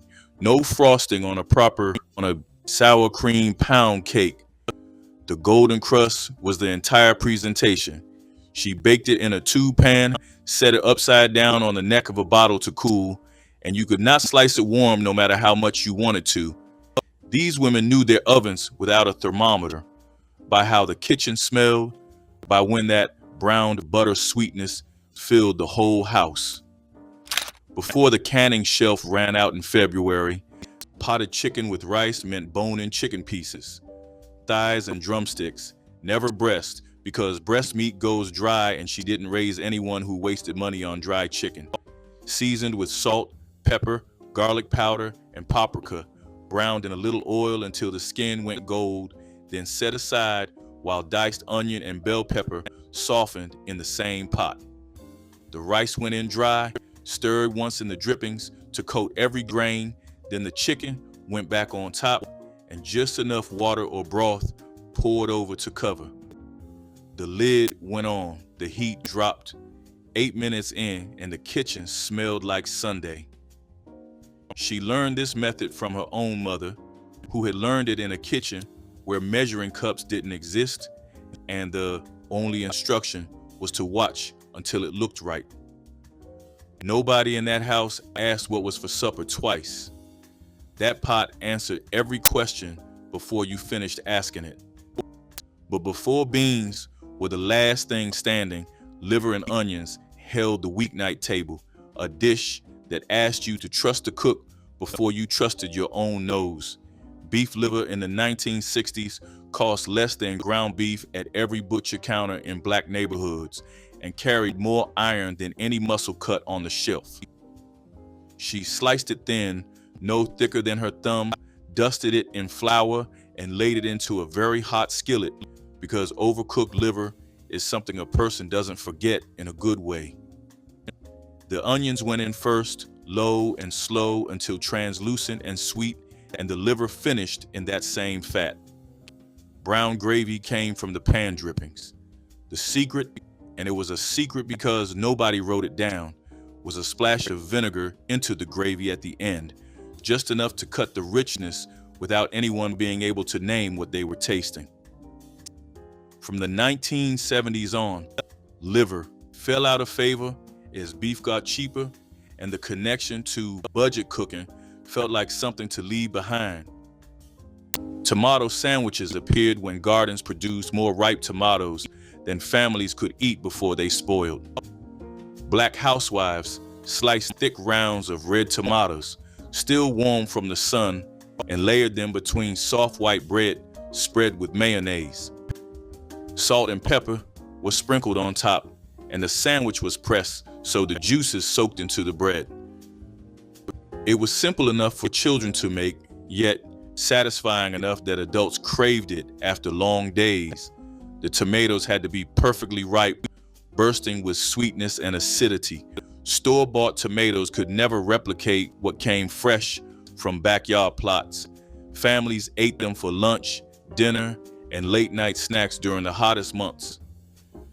The dish required no cooking, no recipe, and no skill beyond knowing when a tomato reached perfection. Sugar bread was perhaps the simplest dessert in any black mother's repertoire, requiring nothing more than bread, butter, and white sugar. Soft white bread was spread with butter and sprinkled generously with sugar, then folded in half or eaten open-faced as an afternoon treat. Children requested it constantly. The combination of soft bread, rich butter, and sweet crunch satisfying something deep in their souls. Mothers made it when the pantry held little else, when children needed something sweet before dinner, or when there was simply no time for anything more elaborate.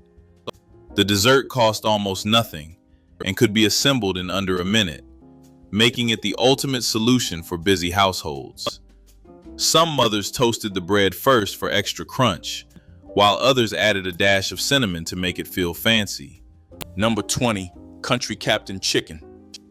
This dish entered the South through the port of Savannah, where spice traders brought curry powder from India in the early 1800s. By the 1940s, Green Book cafes in Georgia served their own version. Chicken pieces browned in a skillet, then stewed with tomatoes, onions, green peppers, currants, and a heavy shake of curry powder, served over white rice with a handful of toasted almonds on top. Country Captain was the only curry dish most black travelers ever encountered at a Southern table. But by the 1970s, curry powder had fallen out of Southern cooking almost entirely. The dish retreated to a handful of church supper tables and then vanished. Today, most people under 60 have never heard of Country Captain, and most over 60 have not tasted it since childhood.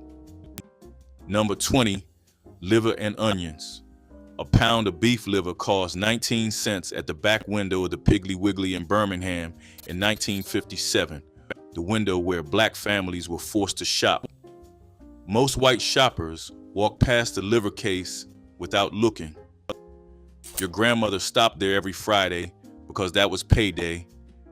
That was when a black mother of 5 could afford to buy iron for her kids. She sliced the liver thin on a wooden board with a paring knife she'd been sharpening since 1948, dredged each slice in flour, seasoned with salt, black pepper, and a half spoon of paprika, and laid them gently into a skillet of hot bacon grease. 2 big yellow onions, sliced into thick rings, went in alongside. The liver cooked 4 minutes aside, no longer. It came out tender and pink at the heart. The onions caramelized like dark honey. She served the whole thing over a slice of day-old loaf bread on a tin plate. The bread soaked up the gravy. Your uncles and aunts learned to eat liver before they learned to read. Number 20, hot water cornbread.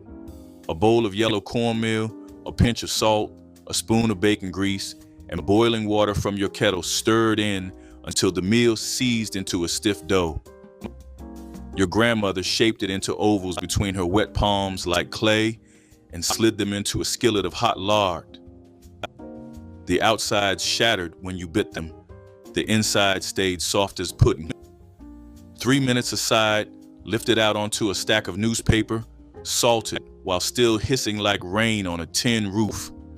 Hot water cornbread was the supper of a woman who had 35 cents and 4 mouths and 40 minutes between her shift at the laundry and your children walking home from school.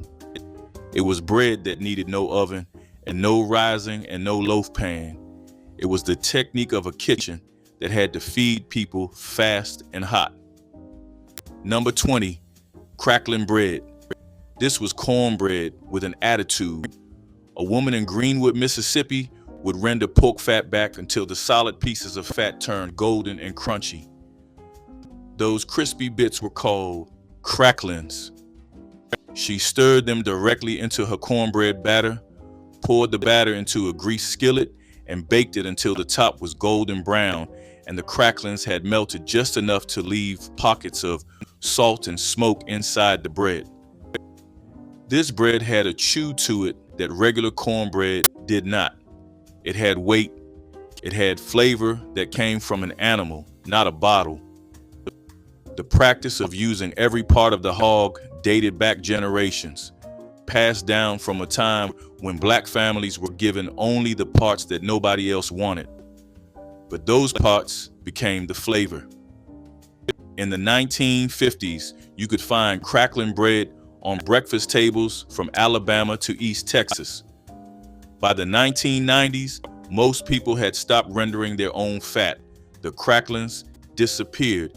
The bread went quiet. Black-eyed pea soup was a staple of lean nights, a protein-packed dish that provided comfort and sustenance when little else was available.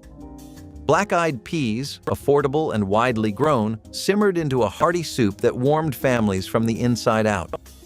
The dish was often flavored with onions, garlic, or scraps of cured meat, though it was nourishing even when cooked plain. Served with cornbread or rice, it created a meal that was simple, filling, and reliable. For many, it also carried symbolic meaning, tied to traditions of luck and prosperity. During the 1950s, however, it was primarily survival food, proof of how communities could thrive on legumes that kept costs low. Children grew up on the earthy taste of the soup, and families relied on it to stretch thin pantries.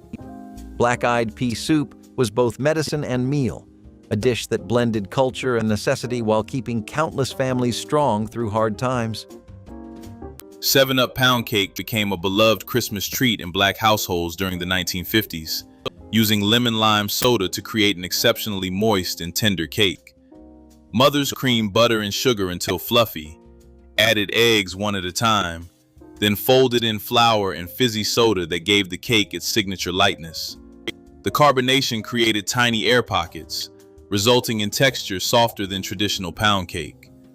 Baked in bundt or tube pans, the cake emerged golden brown with fine crumb that held together beautifully when sliced. Some mothers added lemon zest or drizzled simple glaze over the top. The cake appeared at Christmas gatherings, church socials, and family dinners, often with fresh whipped cream. 7-Up pound cake represented the ingenuity of Black cooks who transformed convenience into tradition. The bread test for oil temperature was how Black grandmothers knew exactly when their grease was ready without any thermometer. A small cube of stale bread dropped into hot fat told the whole story. If it sank and sat motionless, the oil needed more time. If it browned too quickly, the heat was too high. But when that bread cube floated immediately, sizzled steadily, and turned golden in about 60 seconds, the grease was perfect for frying. This technique had been passed down through generations who never owned thermometers. Grandmothers could also read oil by watching its surface shimmer and ripple. Children learned to recognize that particular sizzle sound that meant perfect temperature. The bread test was simple, reliable, and cost nothing. Proof that good cooking came from observation rather than equipment. Nobody in those kitchens bought paper towels. What they had was yesterday's newspaper, and it did everything. A sheet of newsprint laid under a pile of fried fish soaked up the grease better than anything from a store-bought roll. Crumpled up with a splash of vinegar, it polished the window until you could see clear to the street. Spread flat, it lined the shelves where dishes sat and the drawers where spoons were kept. Folded thick, it became a pad under a hot pot pulled straight off the burner. In some houses, old newspapers were rolled tight and used as kindling to start the fire that heated the kitchen before dawn. The ink left marks on your fingers and sometimes on the fish, but nobody complained. That was just a taste of a house that used everything twice. Even the comic section had a second life laid flat on the kitchen table so children could cut shapes for school projects while supper cooked behind them. Crackling cornbread arrived in cast iron and smelled like November. Cracklings, the crisp, rendered pieces of pork skin and fat left after lard making, were folded into standard cornbread batter before the skillet went into the oven. The cracklings distributed through the bread as it baked, leaving pockets of salty, porky richness in every slice, the skin slightly chewier where it had softened in the batter. Lard rendering from hog killing was an annual fall event in rural Black Southern communities through the mid-20th century, and cracklings were its immediate byproduct, available in November when the weather turned cold enough for the process. The practice of incorporating rendered pork fat into grain-based breads reaches back into West African cooking traditions, where animal fat has long enriched otherwise plain starches. By the 1970s, as home hog killing faded, cracklings became harder to find fresh. The cornbread that replaced crackling cornbread was easier and missing something it could not name. Number 20, sweet potato and syrup. Sweet potatoes were the cheapest vegetable in the 1950s South. A bushel cost less than $1 at roadside stands. Families who grew their own paid nothing. You baked them until the skin split and the flesh turned orange and soft, then split one open and poured cane syrup or sorghum molasses over the top. That was supper. A baked sweet potato with syrup cost less than 5 cents and filled a grown man enough to sleep through the night. In rural Alabama and Georgia, children ate this 3 or 4 nights a week during winter. The sweet potato was dessert and dinner in one. Grandmothers who kept a garden had bushels stored in the root cellar, and a jug of Alaga syrup lasted a month. Nobody called it a meal plan. Nobody wrote it down. but sweet potato and syrup kept more black families standing through lean months than almost anything else on this list. Number 20, bread pudding. This was the dessert that said, nothing in this kitchen goes to waste. Black mothers saved stale bread all week. White bread, biscuits, cornbread, dinner rolls, whatever had gone dry by Friday got torn into pieces and soaked in a mixture of eggs, milk, sugar, vanilla, and cinnamon. Some added raisins, some added a spoonful of bourbon. The pan went into the oven and came out golden and puffed, soft in the center and crisp along the edges. A full pan cost almost nothing because the main ingredient was food that would have been thrown away. In a house where every dollar mattered, that was not just a dessert, that was engineering. Your grandmother did not call it bread pudding. She called it making do. The pinto bean pot was a Monday institution in African American households because Monday was wash day, the day the laundry needed tending from morning to dusk, and nothing on the stove could require constant attention. Dried pintos, soaked overnight, went into the pot first thing with a block of fatback rinsed to knock off some of the salt.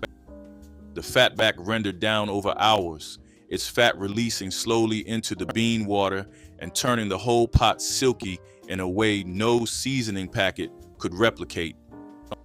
She'd set it on the back burner at the lowest heat and leave it alone until late afternoon, adding water once or twice when the level dropped. By supper time, the beans had absorbed everything the fatback had given, the pot liquor had gone thick and starchy, and the whole house smelled of something deep and slow and patient. Cornbread went into the cast iron around 4:30. Supper was on the table by 5, and nobody had to ask what was for dinner because they'd been smelling it since 9 in the morning. The Monday bean pot didn't need a recipe. It needed a whole day and the kind of patience that doesn't pass down easily anymore. There was always at least one jar of applesauce left, and that jar became the applesauce spice cake. Not a substitute, but a recipe that made the fresh apple version seem unnecessary. This cake traced its American roots to colonial kitchens where applesauce replaced fat in the batter during times of scarcity. African American families in the rural South kept the tradition alive because apple trees grew in the yard and what they put up in summer lasted through winter. She never measured the spices, cinnamon, cloves, nutmeg, allspice, only shook until the batter turned the right shade of brown. Raisins went in if there were raisins, walnuts if there were walnuts. The cake baked in a square pan, served plain, never frosted. It tasted better the second day and better still the third as the spices deepened and the crumb tightened into something close to what she had intended all along. Skillet pork and sweet potatoes was the kind of supper that turned two cheap ingredients into something that looked and tasted deliberate. Pork shoulder pieces or country-style ribs cut into chunks and browned in lard until the edges crisped, then sweet potatoes peeled and diced into the same skillet, cubes small so they'd cook fast, with a splash of water to steam everything through, a lid dropped on, and the heat kept at medium for 12 minutes until the potatoes were fork tender and had soaked up every bit of pork fat in the pan. The combination was older than the skillet itself. West African food traditions paired yams and pork centuries before the American South claimed the combination as its own, and the sweet potato, botanically distinct from the yam but occupying the same cultural space in black kitchens, brought natural sweetness that needed no sugar added. A little hot sauce on the side, maybe a wedge of cornbread if there was time. Done. The vinegar trick vanished with it. Stewed tomatoes over white rice was so simple, it embarrassed people who hadn't grown up eating it, and that embarrassment is exactly how it disappeared. A can of whole, stewed tomatoes went into a saucepan with butter, a pinch of sugar, salt, black pepper, and sometimes a small onion diced fine. That was it. It simmered until the tomatoes broke apart and the liquid thickened just enough to cling to the rice underneath. The sugar was not optional. It balanced the acid in a way that anyone from these kitchens recognized instantly and anyone outside them never thought to add. This dish of the Depression years survived into the 1960s because it cost almost nothing. A can of stewed tomatoes ran about 8 cents at most stores, and a cup of dry rice fed 4 people. The flavor was not humble, it was clean and bright and satisfying in the way simple food is when it's made with intention. It lived and died in these kitchens and almost nowhere else. Smothered cabbage turned a humble head into something savory and satisfying. Black housewives sliced cabbage into thick ribbons, then cooked it slowly in a covered skillet with bacon grease, onions, and seasonings.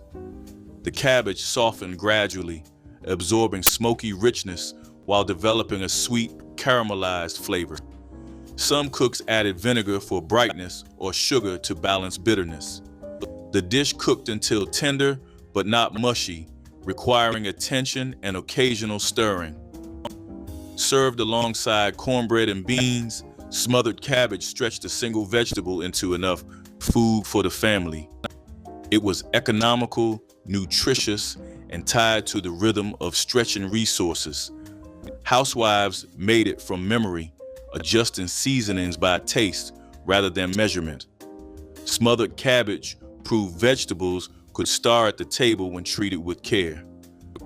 Peanut butter balls were rolled by hand at kitchen tables where children helped shape the sticky mixture into bite-sized treats. Mothers mixed peanut butter with powdered sugar and a little butter until the dough held together, then let small hands roll it into balls that went straight into waiting mouths. The recipe required no cooking, no baking, and no special equipment beyond a mixing bowl and willing fingers. Some versions were rolled in crushed graham crackers, coconut, or cocoa powder for variety, each family developing their own signature style. The balls could be made ahead and stored in the refrigerator, providing grab-and-go sweetness throughout the week. Children learned to make these themselves, their first cooking lesson being something sweet and nearly impossible to mess up. Number 19, salmon croquettes with white gravy.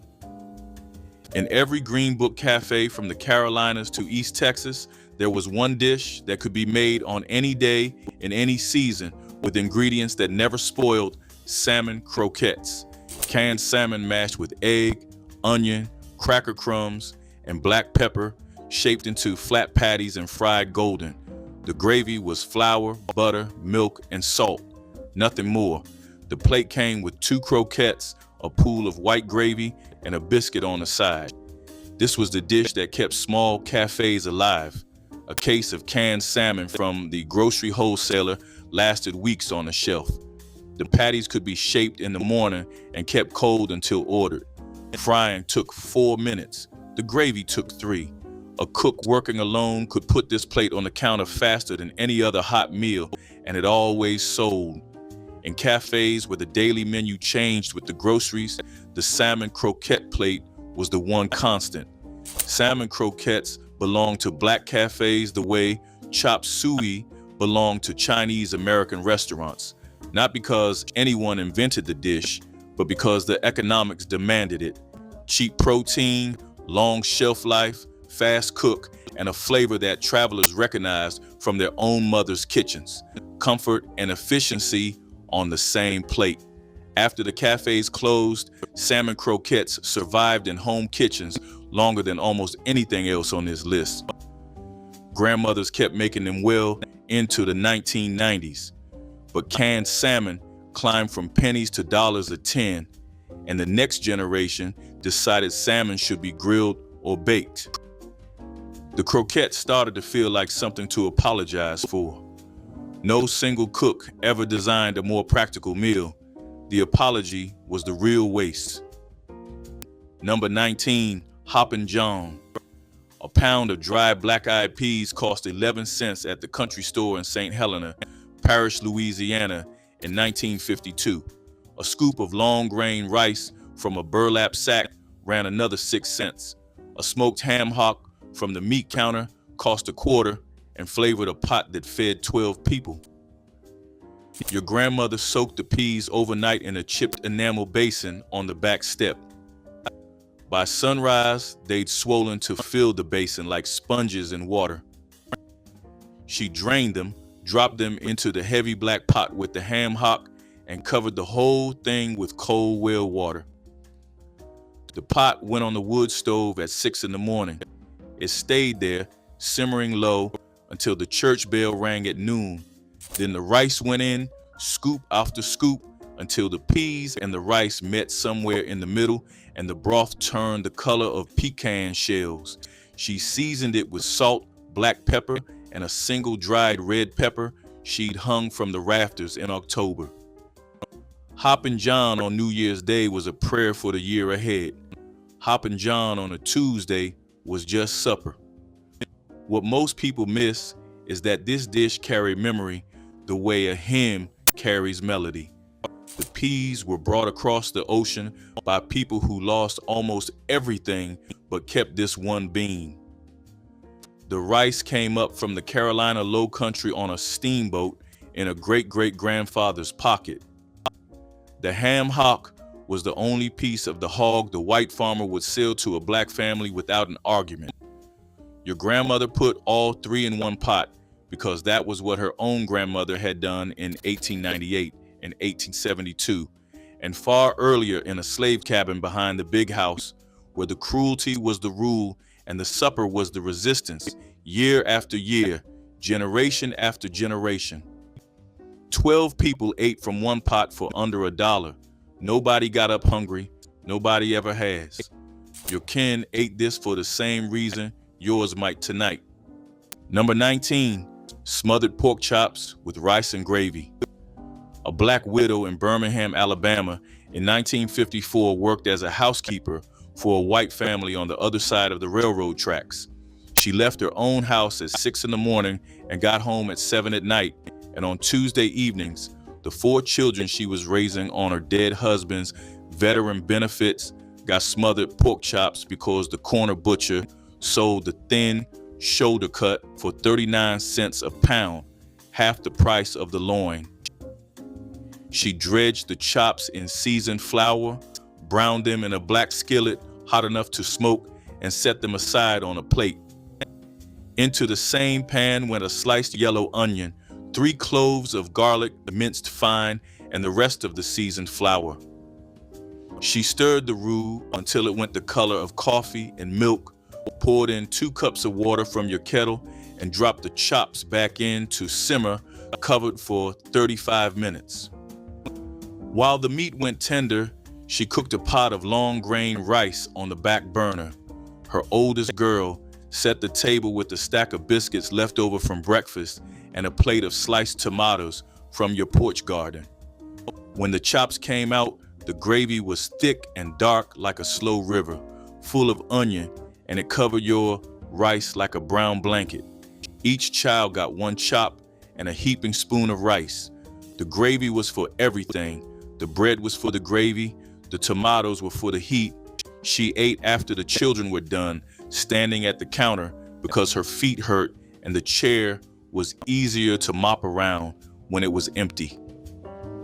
She went to bed at 9. She was up at 5. The recipe was in her hand and her mother's hand and her grandmother's hand, generation after generation, and none of them had ever written it down. It was the supper of a woman who could not afford to be tired and was tired anyway. Number 19, liver and onions. Your grandmother did not eat this because she liked it. She ate it because she knew it was good for you. A woman in Anniston, Alabama would slice calf liver thin, soak it in milk for an hour to pull out the bitterness, then fry it alongside rings of yellow onion in a skillet with bacon grease. She served it for breakfast with grits and a biscuit. In the 1950s, liver was one of the cheapest cuts of meat at the butcher counter. You could buy a pound for 30 cents. Doctors in that era actually recommended liver for pregnant women and growing children because of its high iron content. Your grandmother did not know about iron. She just knew that when her children ate liver in the morning, they did not come home dizzy from the heat in the afternoon. She was a nutritionist before the word existed. And by the 1970s, when people decided that organ meat was not worth eating, they lost the cheapest, most powerful breakfast on the table. That cost them more than they knew. Fried catfish was both sustenance and celebration, pulled from rivers and streams by those who depended on fishing for affordable protein. Catfish were plentiful, easy to catch, and provided large fillets that could be seasoned and fried crisp in cornmeal. Families often came together around the preparation, with community fish fries turning simple suppers into neighborhood events. Fried catfish became more than food. It was tradition, bringing people together during hard years when joy was hard to find. Served with hush puppies or greens, it offered comfort while reflecting a strong sense of place. The crisp golden crust and tender flesh became a favorite for children and adults alike. In the 1950s, when money was short, the ability to catch your dinner from a river meant freedom and survival. Fried catfish told a story of resourcefulness, community, and pride in making the most of what nature provided, even when times were unforgiving. Lane cake was the showstopper dessert Black mothers reserved for Christmas during the 1950s, a towering creation requiring skill and patience. White cake layers were baked light and tender, then filled with a mixture of egg yolks, sugar, butter, raisins, coconut, and pecans, often spiked with bourbon for warmth. The filling was cooked until thickened, then spread generously between layers. Fluffy white frosting covered the exterior, hiding decadent treasure within. The first bite revealed boozy, fruity filling that made Lane cake legendary. Mothers began preparing days ahead, soaking raisins and gathering ingredients. The cake sat under glass domes, admired before serving to honored guests. Children received small slices due to bourbon content. Lane cake was Christmas luxury and Black Southern baking at its finest. Flour dredging in paper bags was the mess-free technique Black grandmothers perfected for coating chicken, fish, and pork chops. Seasoned flour went into a large brown paper bag along with pieces of meat. The bag was folded closed, then shaken vigorously until every piece wore an even coat. Children often helped with the shaking, turning kitchen work into something playful. The paper absorbed excess moisture while distributing flour evenly without creating countertop disaster. When finished, the bag went straight into trash, leaving nothing to wash. The technique worked because confined space and agitation coated every surface. Some grandmothers added secret spice blends to the flour, creating proprietary mixtures that defined their signature fried foods. The paper bag method was practical genius that delivered perfectly coated results. Bread did not go stale in those kitchens. It graduated. A loaf that was too hard to slice for sandwiches became the base for bread pudding, soaked in a custard of eggs, milk, vanilla, and whatever sugar was in the house, then baked until the top went golden and the inside turned soft as a cloud. The crust nobody wanted at lunch became breadcrumbs by supper, rubbed between two hands over a bowl and stored in a jar for coating fried pork chops or topping a casserole.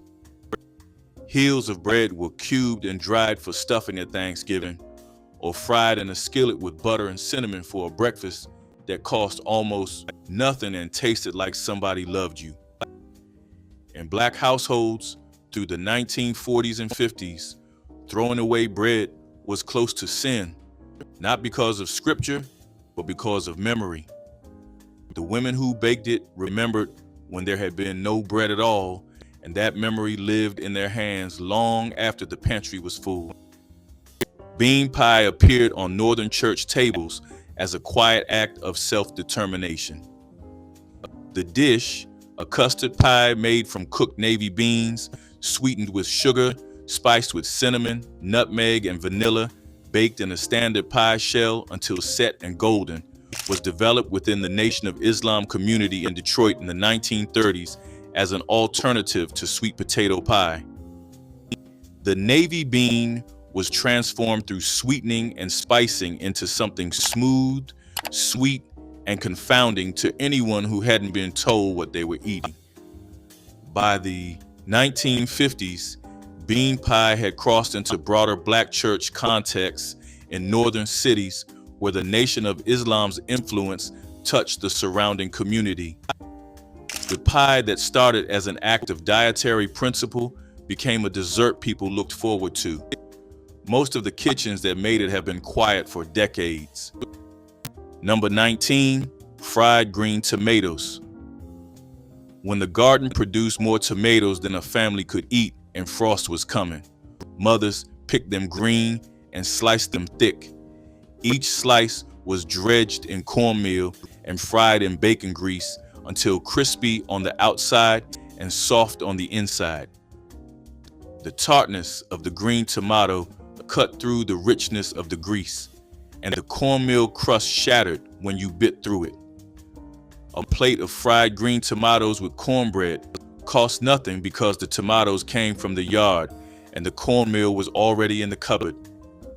Black families across Alabama, Mississippi, and the Carolinas ate this through late summer and early fall, 3 or 4 nights a week during tomato season. Nobody photographed it. Nobody wrote it down. The garden's tomatoes were not ripe, supper needed to happen, and the skillet was already hot. That was the whole decision. Number 19, blackberry cobbler. If you lived anywhere near a ditch, a fence line, or an empty lot in the rural South, you had access to blackberries.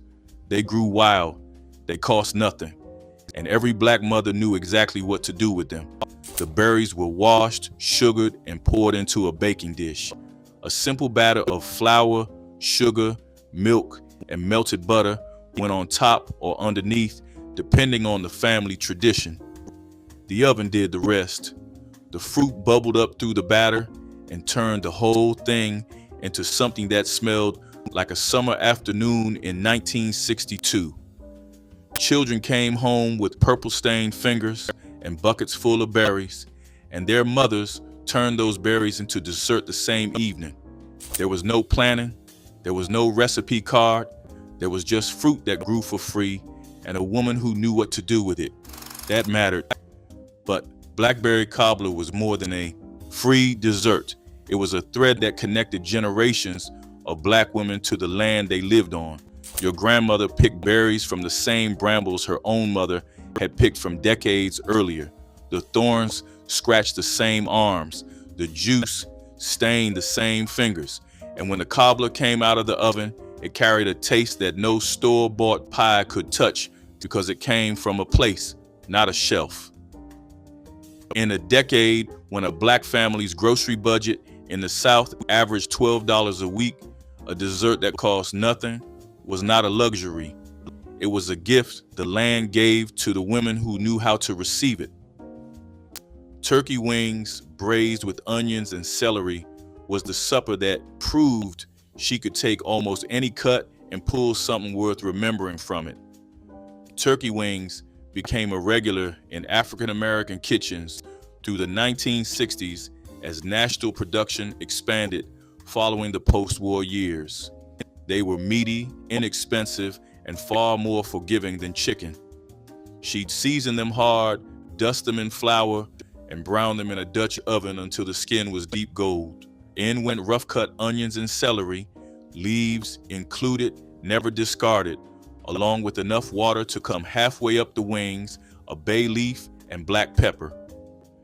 The lid went on low for an hour and a half, sometimes 2, until the meat had loosened from the joint and the broth had gone glossy with collagen.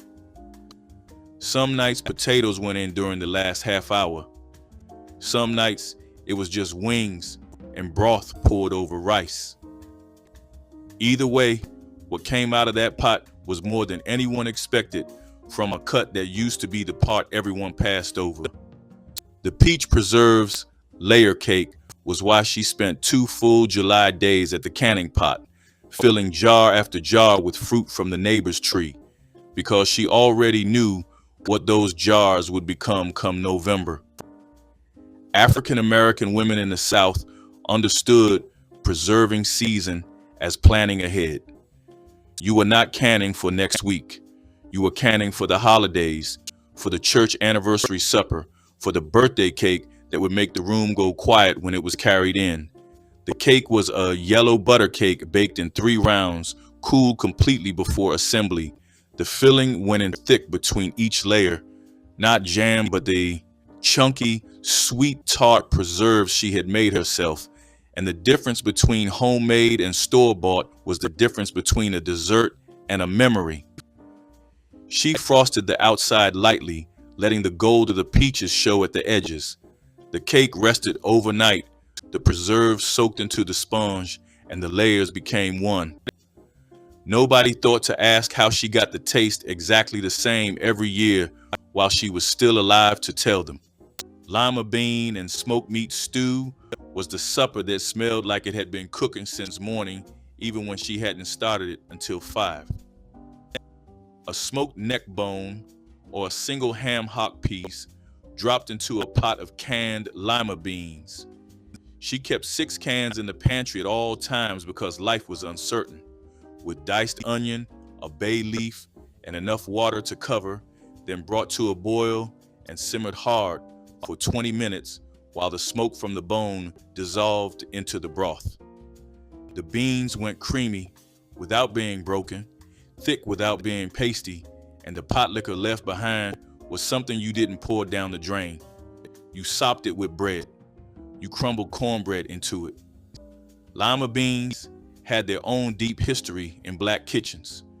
Introduced to the Americas through indigenous and African agricultural exchange, they were a pantry staple long before the Great Migration carried them north into Chicago and Detroit apartments where a single can could anchor a whole meal.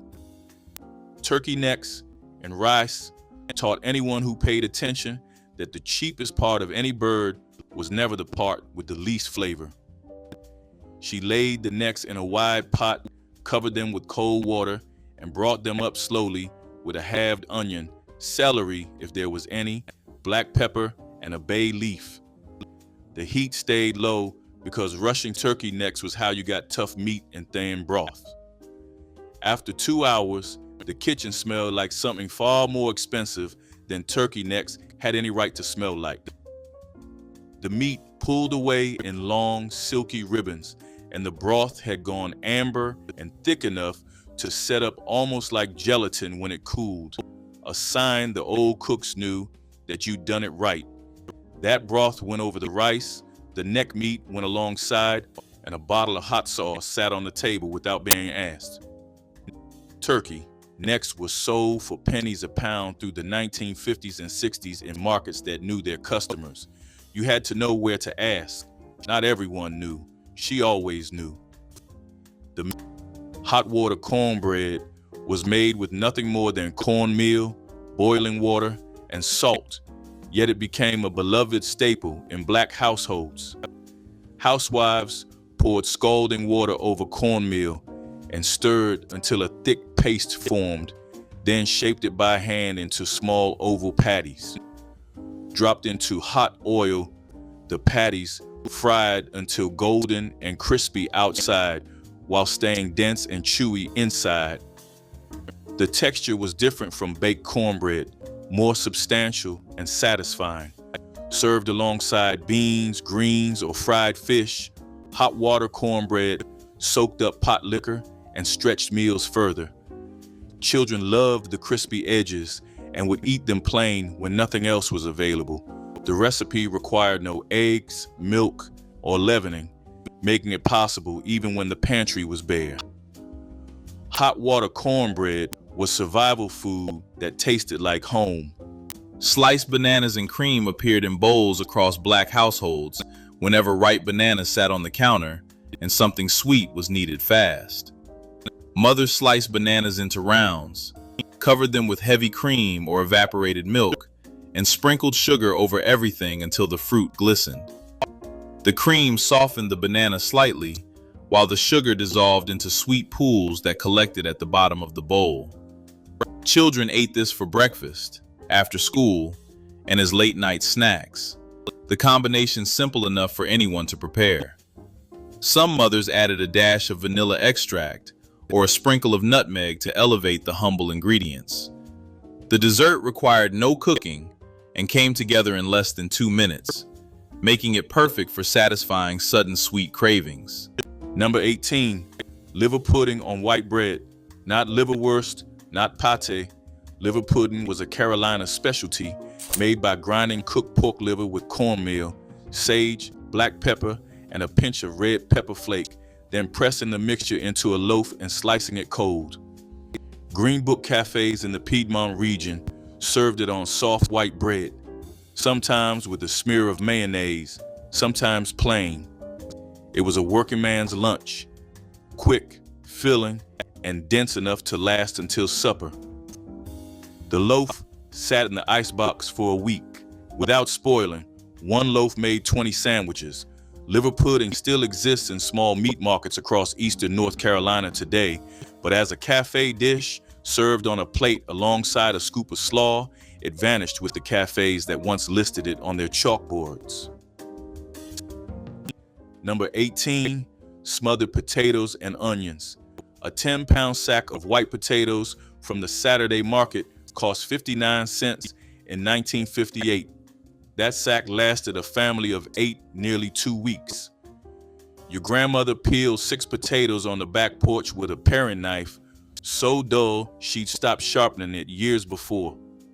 She sliced them thick into a deep cast iron skillet, threw in 2 big onions cut like half moons, and poured in just enough bacon grease to coat the bottom. The lid went on. The heat went low. The skillet sat there for 40 minutes. Every 10 minutes, she lifted the lid and turned the potatoes once with a long-handled spoon. By the end, the potatoes were soft on the inside and crisp brown on the outside, and the onions had melted into a sweet, jammy mess that flavored everything like a slow rain on dry corn. She served the whole skillet over cornbread for less than 30 cents total.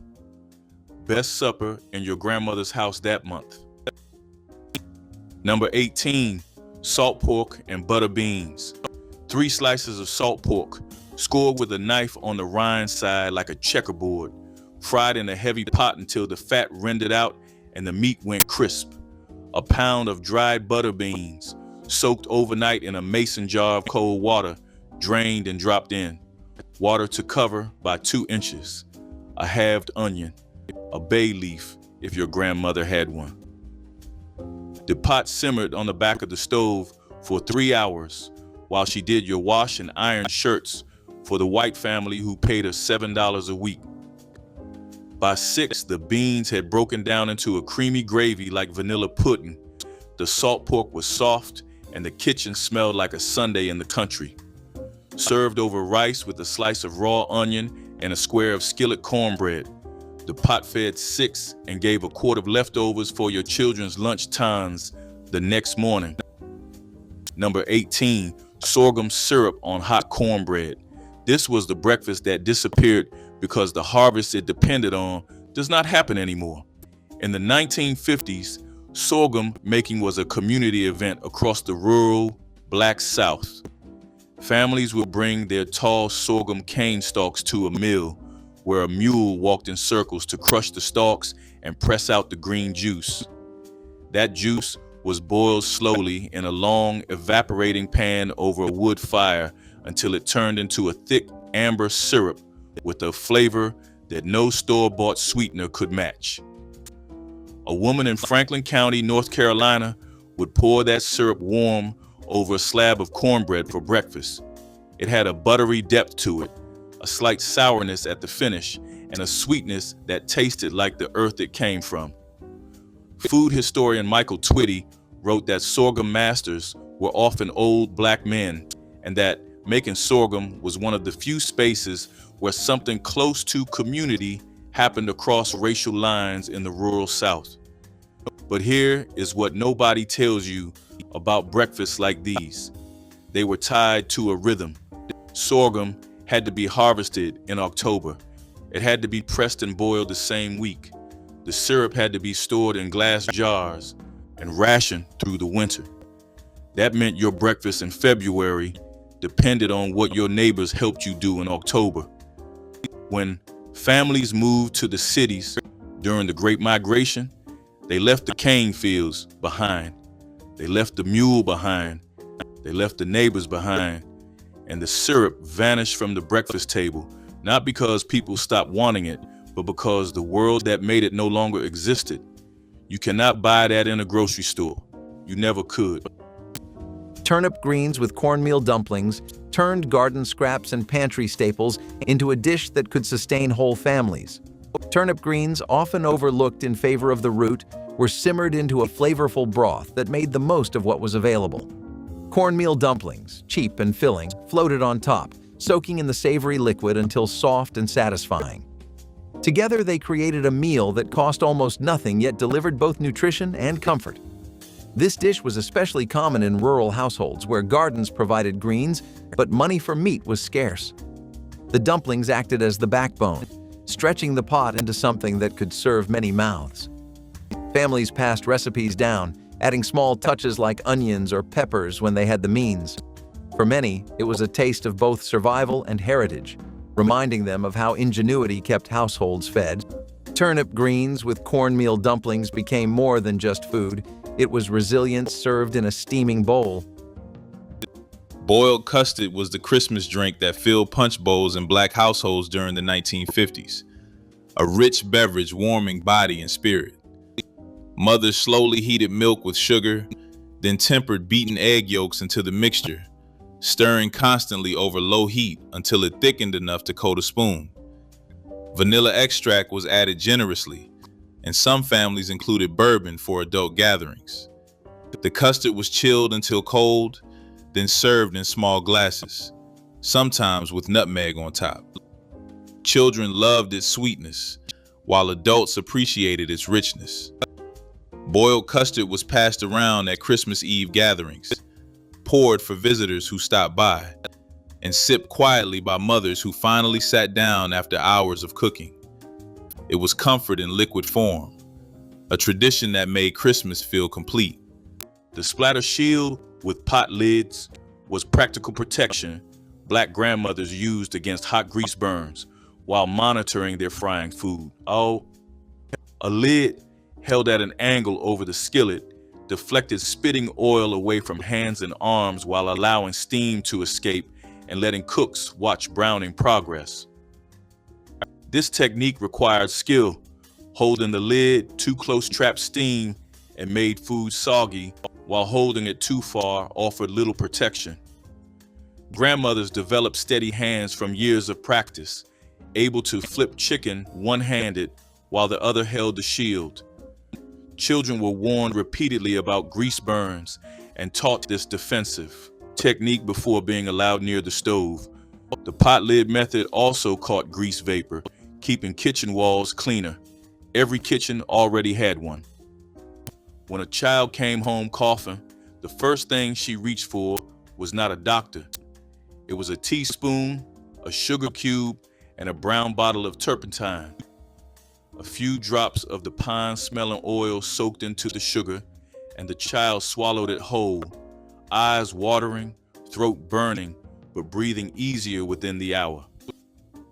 This was standard medicine in Black households across the South from the 1930s clear through the 60s, documented in folk medicine studies from Texas to the Appalachian foothills of East Tennessee.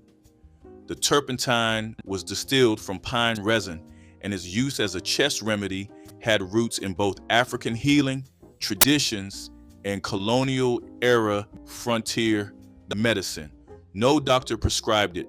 No pharmacy sold it for that purpose, but the women who administered it had learned from their mothers, who had learned from theirs, and that chain of knowledge was older than any medical license. A pediatrician would have called it dangerous. The children who swallowed it called it Thursday. A single-gallon jug of white vinegar sat under every kitchen sink, and it worked harder than any product on the cleaning aisle. Mixed with water, it cut grease on the stovetop and left the counter smelling sharp and clean. Poured straight, it ate through the calcium buildup inside a kettle. Added to the rinse water, it made glassware shine without a single streak. But vinegar did not stop at cleaning. Mixed with honey and warm water, it was the morning drink for a woman with aching joints, a remedy documented among African American elders in rural communities across the South. A tablespoon in a glass of water settled a sour stomach faster than anything from the drugstore. Splashed into a pot of greens, it balanced the bitterness and deepened the flavor. One bottle, about 15 cents, and it replaced the window cleaner, the antacid, the floor polish, and half the seasonings in the cupboard. The cleaning companies would have gone under if every woman in America figured out what Black mothers already knew. Brunswick stew at a church gathering was an event before it was a meal.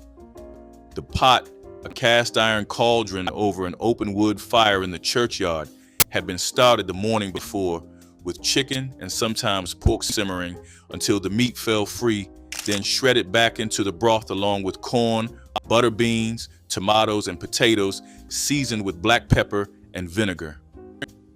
Stirring rotation was organized. Men and older boys took turns at the long-handled paddle because the stew had to be moved continuously to prevent scorching. Brunswick stew has a disputed origin claimed by both Brunswick County, Virginia, and Brunswick, Georgia, each with historical evidence dating to the 19th century.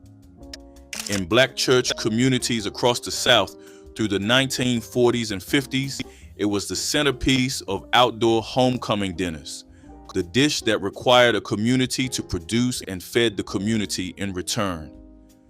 The cast iron cauldron still exists in some churchyards. Nobody tends the fire beneath it anymore. Number 18, crackling bread. When a hog was slaughtered in the fall, the skin was cut into pieces and rendered in a wash pot until the fat melted and the skin turned into crunchy golden bits called cracklings. Those cracklings went straight into cornbread batter. The result was bread that crackled when you bit into it, rich with pork flavor and studded with crispy pieces that gave every slice a different texture. A pan of crackling bread sat on the counter for 3 days and still tasted good. In rural Georgia and the Carolinas, crackling bread with a glass of buttermilk was a complete supper. The cost was nothing because the cracklings were a byproduct of making lard, which was itself a byproduct of the hog killing. The hog gave meat for the smokehouse, fat for the lard bucket, and cracklings for the bread. Harper Lee wrote about crackling bread in her novel's pages. Black families in the Deep South did not write about it, they just ate it. Here's where things get honest. The meals on this list were not cooked by people who had choices. They were cooked by women standing in kitchens after 10 hours of working in someone else's kitchen. Women who fed white families during the day and came home to feed their own on whatever was left in the cupboard. A woman standing at a stove at 8 at night, frying cornbread in silence, setting a plate for children who did not know that dinner had already been uncertain twice that week. These meals solved more than hunger. They solved the problem of dignity. When a plate looked full and the food was hot and the table was set, a family could sit down and feel like the day had not beaten them. A full plate in a Jim Crow kitchen was an act of defiance. These women were not following recipes. They were holding families together with cornmeal and cast iron. Number 18, coconut layer cake. This was the cake that took all day. Your mother started in the morning. She cracked a fresh coconut with a hammer, drained the water, pried out the meat, and grated it by hand on a box grater. That alone took an hour. Then she baked a yellow cake from scratch, split it into layers, made a boiled frosting from sugar and egg whites, and covered every surface with freshly grated coconut. The result was a tall, snow-white cake that looked like it belonged in a bakery window. In the Black community, coconut cake has roots that go back before the Civil War. Enslaved women did the difficult work of cracking and grating coconut for their enslavers' tables. After emancipation, that same cake became a centerpiece of Black celebrations. It showed up at Christmas, at church homecomings, and at weddings. A coconut cake was not just a dessert, it was a statement. By the time your mother's generation passed, most people had switched to bags of shredded flakes from the store. The cake survived, but the tradition of grating it fresh did not. Stuffed bell peppers with rice and ground beef were how she turned a quarter pound of meat into supper for 5 people without anyone at the table noticing the math. Green peppers got their tops cut off and seeds scooped out, then stood upright in a baking dish like cups waiting to be filled. The filling was where the calculation lived: ground beef, browned with diced onion, then mixed with cooked white rice at a ratio that he tilted hard toward the rice, sometimes 2 cups to every half cup of meat, stretched further with tomato sauce stirred through. She'd taste it, adjust the salt, add garlic powder and black pepper, then pack each pepper until the filling mounded above the rim. A spoonful of sauce went over the top of each one before the dish went uncovered into a 350-degree oven, where it stayed until the peppers softened and the tops browned slightly. The finished dish looked like abundance, a full pepper per person, steaming, smelling of tomato and browned meat. Nobody could tell how far the meat had been stretched. She never told. You never asked. That was the agreement in those kitchens. Long before anyone outside the Carolina Lowcountry knew what Benny wafers were, African American families in the Gula and Geechee communities of South Carolina had been making them for generations, the knowledge as distinctly theirs as the seeds themselves. Benny was the Wolof word for sesame, brought to the American South through West Africa during the slave trade. By the early 1700s, sesame was growing in South Carolina, where Black families cultivated it and built a culinary tradition still alive today. The wafers were thin and crunchy, nearly translucent at the edges, made from brown sugar, butter, and toasted sesame seeds dropped by the spoonful onto a baking sheet. The trick was the toasting.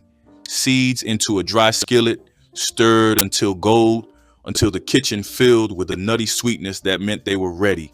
Underdone wafers tasted pale, overdone ones turned bitter. The right batch snapped clean and left a warmth on the tongue that lingered after the sweetness was gone. Sardines and hot rice was the supper that fed a family when the week had nothing left. A flat tin of sardines in tomato sauce, not oil, always tomato sauce, because the sauce was part of the dish, stirred directly into just cooked white rice with diced onion and a shake of hot sauce, heated 3 minutes until the fish broke apart into the grains. Done before the rice cooled. Canned sardines cost almost nothing, required no refrigeration, and delivered more protein per penny than nearly any other item on the grocery shelf, which is exactly why this Great Depression staple followed Black families north through the Great Migration without losing a step. Some households added a sliced hard-boiled egg on top. She added pepper and a prayer of thanks and called it ready. The kids ate every grain. Meatloaf she made didn't taste like your meatloaf, and the difference was oatmeal. During the 1940s and 50s, when ground beef was expensive and the goal was feeding as many people as possible from 1 pound of meat, Black home cooks folded in dry rolled oats, not breadcrumbs, oats, along with diced onion, a beaten egg, salt, pepper, and Worcestershire sauce. The oatmeal dissolved almost entirely into the meat during baking, binding it without adding detectable texture and stretching the loaf to feed 6 instead of 4 without anyone noticing. The outside got a ketchup and brown sugar glaze that caramelized into a crust nobody left on the pan. This was kitchen knowledge passed by watching, not by recipe card. By the 1960s, it was already fading as convenience took priority and the old economy of skilled traditions felt like something to set aside. What got set aside was the best part. Butter beans and ham hocks simmered all day on the back of the stove, filling the house with an aroma that promised comfort. Black housewives soaked dry butter beans overnight, then cooked them slowly with smoked ham hocks that released their salty, smoky essence into the broth.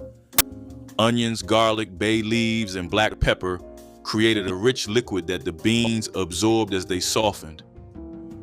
The ham hocks provided enough meat to flavor the entire pot and gave children something to pick at once served. The beans turned creamy and tender, bursting with flavor when bitten.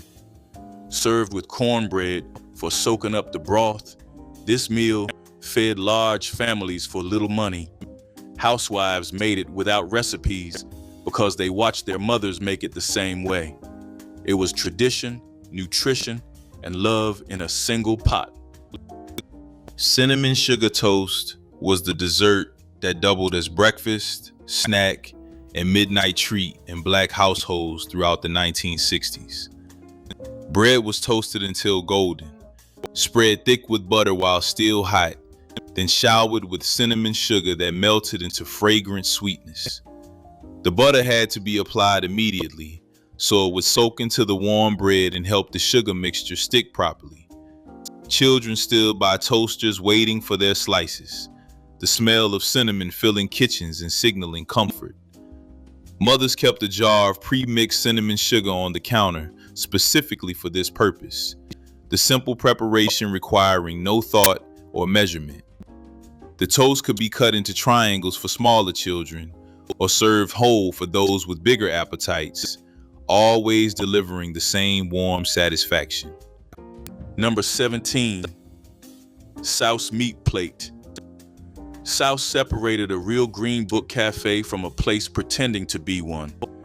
Made from a whole hog's head, cleaned and boiled until the meat slid off the skull, then chopped fine with onion, vinegar, and hot pepper, packed into a loaf pan and chilled overnight. The gelatin from the bones held it firm. The cook sliced it cold and laid 2 slices on a plate with salt and crackers, mustard, and a pickle. No stove work at service time, no last-minute assembly. Souse sat ready in the icebox for a week. For a cafe run by one woman with no help, that mattered more than flavor. The taste was sharp, vinegary, and deeply porky. Travelers either ordered it by name or pushed the plate back at first sight. Souse meat left public dining entirely by the 1980s. Modern meat processors no longer sell whole hog heads to retail customers. The ingredient vanished before the recipe did. Number 17, cornmeal fried catfish. A pound of fresh caught catfish from the levee man cost 11 cents in 1954. He came up the dirt road on Friday afternoons with a wooden cooler on a wagon. Your grandmother always bought 2 pounds. She rinsed the fish in cold well water, patted them dry with a flour sack, and rolled them in yellow cornmeal seasoned with salt, black pepper, and a pinch of cayenne from a jar she'd filled herself in October. A heavy skillet of lard sat on the wood stove at medium high. The fish hit the lard and went silent for 10 seconds. Then it started to sing like a kettle. 3 minutes aside and they came out crispy gold. She drained them on a brown paper sack from the grocery store. Friday catfish was a Black Catholic tradition the priests had brought down the river from New Orleans. She served it with white bread and yellow mustard. That Friday stayed on your grandmother's calendar. Number 17, oxtail with butter beans. The butcher at the corner store in 1956 cut the tail off the cow and threw it in a barrel with the bones because his white customers would not buy it. Your great uncle paid him 18 cents a pound. He browned the joints in a Dutch oven, lifted them out, and softened a chopped onion and a stalk of celery in the fat. The oxtails went back in with 2 quarts of water, a halved garlic head, a sprig of thyme from your back porch, and a pinch of red pepper. The pot cooked for 4 hours on the back of the wood stove, the kitchen filling with a meaty perfume that brought the neighbors to your back door. In the last hour, a quart of soaked butter beans went in to thicken the broth like wet sand. The meat fell off the bones in dark, wet ribbons. The marrow was sucked from the joints with a small spoon. The whole pot was poured over rice. A French chef in 1956 charged $5 for the same dish. Number 17, rice and gravy. In parts of Louisiana, South Carolina, and coastal Georgia, rice was not a side dish. It was the center of the plate. A woman in Beaufort, South Carolina, would cook a pot of white rice in the morning, ladle leftover gravy from the night before over the top, and call it breakfast. That was it. Rice and gravy, no egg, no meat, just starch and salt and whatever flavor the gravy carried from supper. The connection between black families and rice runs deep. Enslaved Africans from the rice-growing regions of West Africa were specifically brought to South Carolina because they knew how to cultivate the crop. That knowledge built the entire low country economy. And generations later, their descendants were still eating rice every single morning. The gravy might be beef drippings. It might be onion gravy. It might be nothing more than flour and water browned in a skillet. The rice held it all. That was the whole point. Braised oxtails with gravy were another example of resourceful cooking, turning tough, inexpensive cuts into rich and comforting meals. Oxtails, once considered scraps, were simmered for hours until the meat fell tender from the bone and the broth thickened into gravy. Families stretched the dish by serving it over rice or potatoes, ensuring every drop went further. Though it required patience, the end result was hearty, flavorful, and deeply satisfying. It became a Sunday dinner favorite in many households, reserved for when families wanted something special without spending much. The dish reflected a culture that knew how to turn difficulty into flavor, coaxing the best out of what was available. Children often fought over the bones, savoring every last bit of meat and gravy. Braised oxtails with gravy may have started as a humble survival recipe, but it grew into a treasured comfort meal that carried pride, tradition, and the spirit of making the most of little. Dark fruit cake was the Christmas tradition Black mothers started preparing weeks before the holiday arrived during the 1950s, soaking dried fruits in bourbon until they plumped with boozy sweetness. The batter was dense with molasses, brown sugar, and warm spices, folded thick with candied cherries, citron, raisins, and pecans. Baked low and slow in loaf pans lined with brown paper, cakes emerged dark as mahogany and fragrant with spice. Mothers wrapped them in cheesecloth soaked in spirits, storing them in tins where they aged until Christmas. The cakes were sliced thin and served on crystal plates. Some families passed the same recipe through 4 generations, each mother adding subtle touches. Fruitcake was not universally loved, but in homes where it was made with care, it was treasured. Skillet cornbread crust technique created that distinctive crispy bottom that made cast iron cornbread legendary in Black kitchens.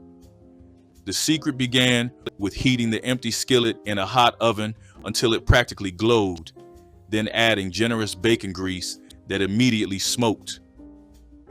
Batter went in next, hitting that screaming hot surface with a dramatic sizzle. Contact with intensely heated fat created an instant crust on the bottom while the top remained soft. As cornbread baked, that bottom crust turned deep golden brown, almost caramelized, with a crunch that shattered against teeth. The technique required confidence. Hesitation meant uneven crust or batter that stuck. Grandmothers moved quickly, having performed this ritual countless times. Children learned by watching, understanding the sizzle meant everything was working. If you washed that skillet with soap, you were not welcome back in the kitchen. That was the rule, and everybody who grew up in a black household in the 1950s knew it without being told twice. The cast iron was seasoned. Years of cooking oil and animal fat had built up a slick, dark coating on the surface that worked better than any nonstick pan a factory could produce. You cleaned it with hot water and a stiff brush, maybe a handful of coarse salt to scrub the stuck bits loose, and you dried it on the burner so it would not rust. Then you rubbed it with a thin layer of grease and put it back where it lived, which was right on top of the stove because it never went far.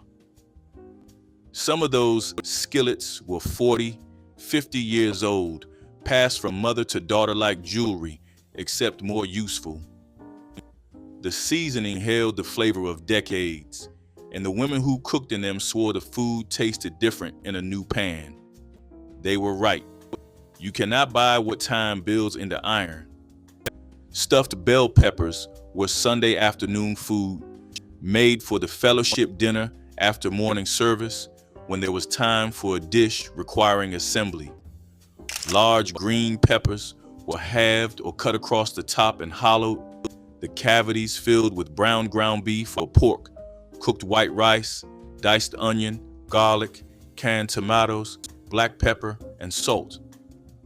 The stuffed peppers went into a roasting pan with a little water in the bottom to steam, covered for the first 45 minutes, then uncovered to brown the tops. Green bell peppers were a reliable garden vegetable across the South, inexpensive and productive, and the dish made the most of a moderate amount of meat by extending it through rice. It was economical in the way that required real skill to execute well, and skill was never in short supply in those kitchens. The women who made it knew exactly when the pepper walls had softened enough without collapsing, and they learned that threshold by feel, not by timer. The particular seasoning balance they found has not been replicated. Number 17, chitlins. The preparation took all day. You cleaned the pig intestines by hand, turning them inside out, scraping them, rinsing 7 or 8 times until the water ran clear. The smell was so strong that neighbors knew what you were making from 2 houses away. Then you boiled them for 4 or 5 hours with onions and vinegar until they turned tender. A 10-pound bucket of chitlins cost about $1 in the 1950s and fed a family of 8 for 2 days. The tradition went back to slavery, when enslaved people received the parts of the hog that white families did not want. The intestines, the feet, the tail, the snout.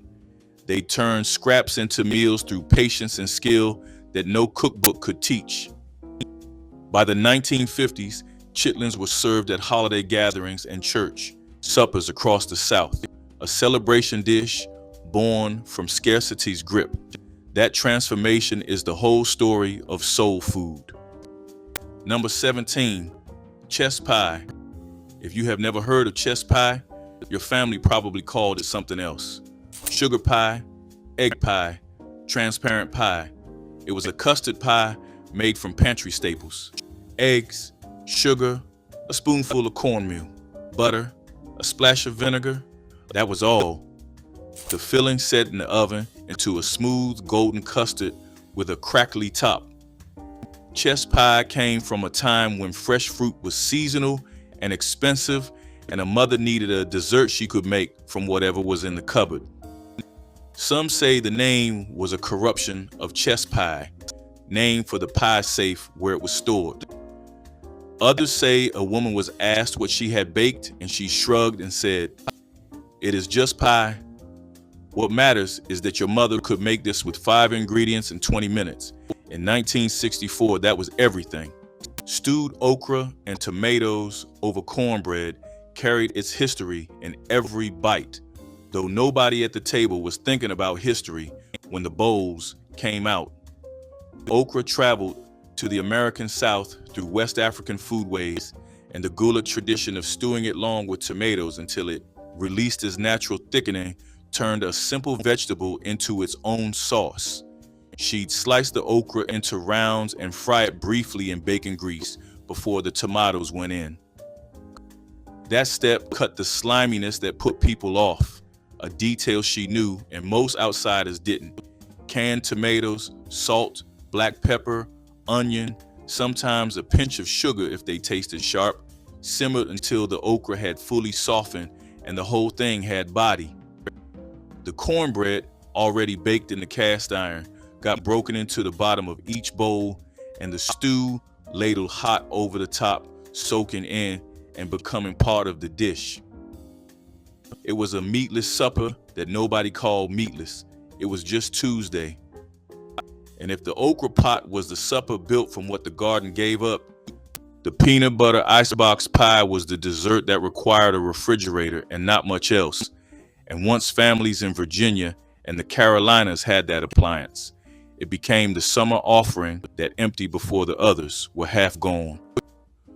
George Washington Carver's research at Tuskegee in the early 20th century helped establish peanut butter as a pantry staple in African American kitchens across the South. The filling was cream cheese, beaten smooth, stirred through with peanut butter and powdered sugar, then lightened with whipped topping until the mixture could hold its own weight. It went into a vanilla wafer crust and chilled for 4 hours minimum. The pie sliced clean and cold without ever needing the oven on a 90-degree July day, which was the entire point. She kept it covered on the middle shelf. If you got up early enough on a Sunday morning, you could take a slice before anyone came downstairs. The crumbs on the counter gave you away every single time. There was a kind of supper that didn't announce itself. No single dish you could point to. Just two things cooking side by side that together made a meal. Hot water cornbread, rounds pressed by hand from cornmeal, salt and boiling water, laid into a cast iron skillet in a slick of hot grease and fried until they developed a crust you could tap with your finger.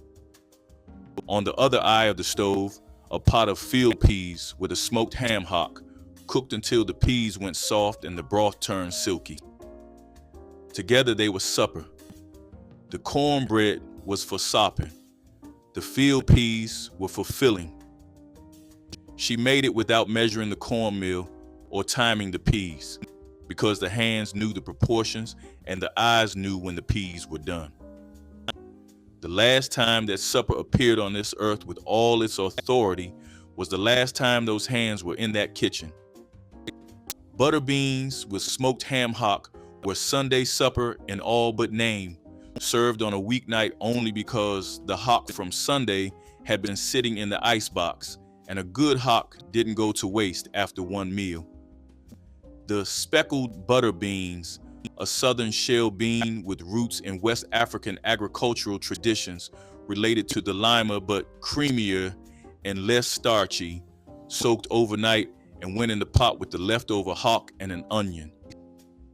They simmered most of the afternoon, and what came out was a thick, smoky pot of beans where the ham had dissolved into the broth and the beans had taken on all of its character. You ate them with cornbread to sop the pot liquor from the bowl, and the hock bone came out stripped bare like a small ceremony. In kitchens of families who come north with their foodways intact, this supper told you everything about who raised you. She made it in a gray enamel pot that sat in the back of a cabinet after she was gone. Her daughter tried once. It wasn't the same pot, but that wasn't why it tasted different. Crackling bread transformed the crispy bits left from rendering lard into something special. Black housewives folded cracklings, the golden pieces of fried pork skin and fat, directly into cornbread batter before baking. The cracklings added bursts of salty, smoky richness throughout, creating pockets of flavor that made each bite different. Baked in cast iron skillets, the bread developed a crunchy crust on the bottom while staying tender inside. It was served alongside greens, beans, or eaten warm with butter. Making crackling bread meant nothing from the hog went to waste, stretching resources as far as possible. Children loved finding cracklings hidden within each slice. The recipe varied from household to household. Crackling bread was a lesson in resourcefulness, proving scraps could become centerpieces. Icebox cake required no baking and became the impressive dessert that Black mothers pulled out when company was coming. Chocolate wafer cookies were layered with sweetened whipped cream in a loaf shape, then refrigerated overnight until the cookies softened into cake-like layers. The transformation seemed like magic to children who watched hard cookies become sliceable dessert through nothing but time and cold air. Mothers assembled these after dinner, letting them set while the family slept, ready to slice and serve the next day. The dessert looked far more complicated than it was, earning compliments that belied its simple 5-minute assembly time. Some mothers used graham crackers instead of chocolate wafers, creating a different but equally satisfying version of this no-bake wonder. Number 16, red rice with smoked sausage, low country food brought inland by Black cooks who had moved from the Sea Islands to cities like Columbia and Atlanta. Rice cooked in tomato paste, onion, and the rendered fat of smoked sausage until every grain turned red and carried the smoke. Green Book cafes in South Carolina and coastal Georgia served it as a main dish, not a side, a full plate with 2 thick slices of sausage alongside. The dish traces its roots to West African jollof rice, though nobody in a 1950s cafe used that name. They called it red rice, or Savannah rice, or tomato rice. After desegregation, the cafes that served it closed, and red rice retreated to family reunions and church suppers. By the 2000s, even those gatherings had largely moved on. Number 16, pinto beans with ham hocks. A pound of dried pinto beans cost 15 cents at the red and white grocery in 1956. A smoked ham hock ran a quarter and could be reused for 2 pots in a single week. Your grandmother soaked the pintos overnight in a tin pail covered with a clean dish towel. By morning, the beans had swelled to fill the pail and the water looked like weak coffee. She drained them, dropped them into the iron pot with the hock and a sliced yellow onion, and covered the lot with 2 inches of fresh well water. The pot simmered all day on the back of the wood stove while she did the wash and ironed shirts for the White family across town. By 6 in the evening, the broth had thickened into a rich pot liquor. The beans were soft enough to mash with the back of a spoon. She served them over rice with a square of cornbread on the side. You could feed 8 people for under 60 cents. Best beans in 3 counties. Number 16, stewed tomatoes over toast. A quart mason jar of last summer's tomatoes, dumped into a saucepan with a knob of butter, a spoon of sugar, a pinch of salt, and a slice of yellow onion. The pan went on the front burner and bubbled while your grandmother sliced 4 pieces of day-old white bread and toasted them in the broiler of her gas stove. The toast went on a plate hot from the broiler. The stewed tomatoes were spooned over it until the bread soaked through like a sponge. Black pepper from a tin shaker, a glass of cold sweet milk on the side. The whole supper cost 12 cents and used a jar her own hands had put up in August. A child who ate it on a school night in 1954 was eating last summer's garden in February. That was a supper your working mother could put on the table in 8 minutes flat. Number 15, pickled pig feet plate. A quart jar of pig feet sat on the counter of almost every Green Book cafe south of the Mason-Dixon line. The feet were split, boiled until tender, then packed into brine with vinegar, bay leaves, peppercorns, and red pepper flakes. Some cooks added cloves. The jar stayed at room temperature behind the register. A customer pointed, the cook fished one out with tongs, set it on a plate with saltine crackers and hot sauce, and that was the meal. No cooking required once the jar was filled. The pickled pig foot was the original ready-to-eat protein a century before the convenience store wrap sandwich. Pig feet are still sold in jars at some grocery stores today, but the practice of eating one off a cafe counter, standing up, cracker in one hand, has been extinct for decades. The measuring cup stayed in the drawer for every last one of those meals.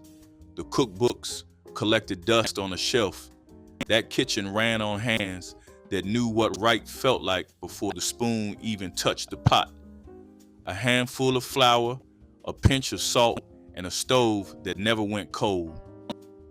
Pick one from this list, anyone. Fry some catfish, simmer some butter beans, or make those biscuits by hand this weekend. If your grandmother made a meal like that, one that never needed a recipe and never once came out wrong, drop it in the comments. Share this with someone who still cooks that way. So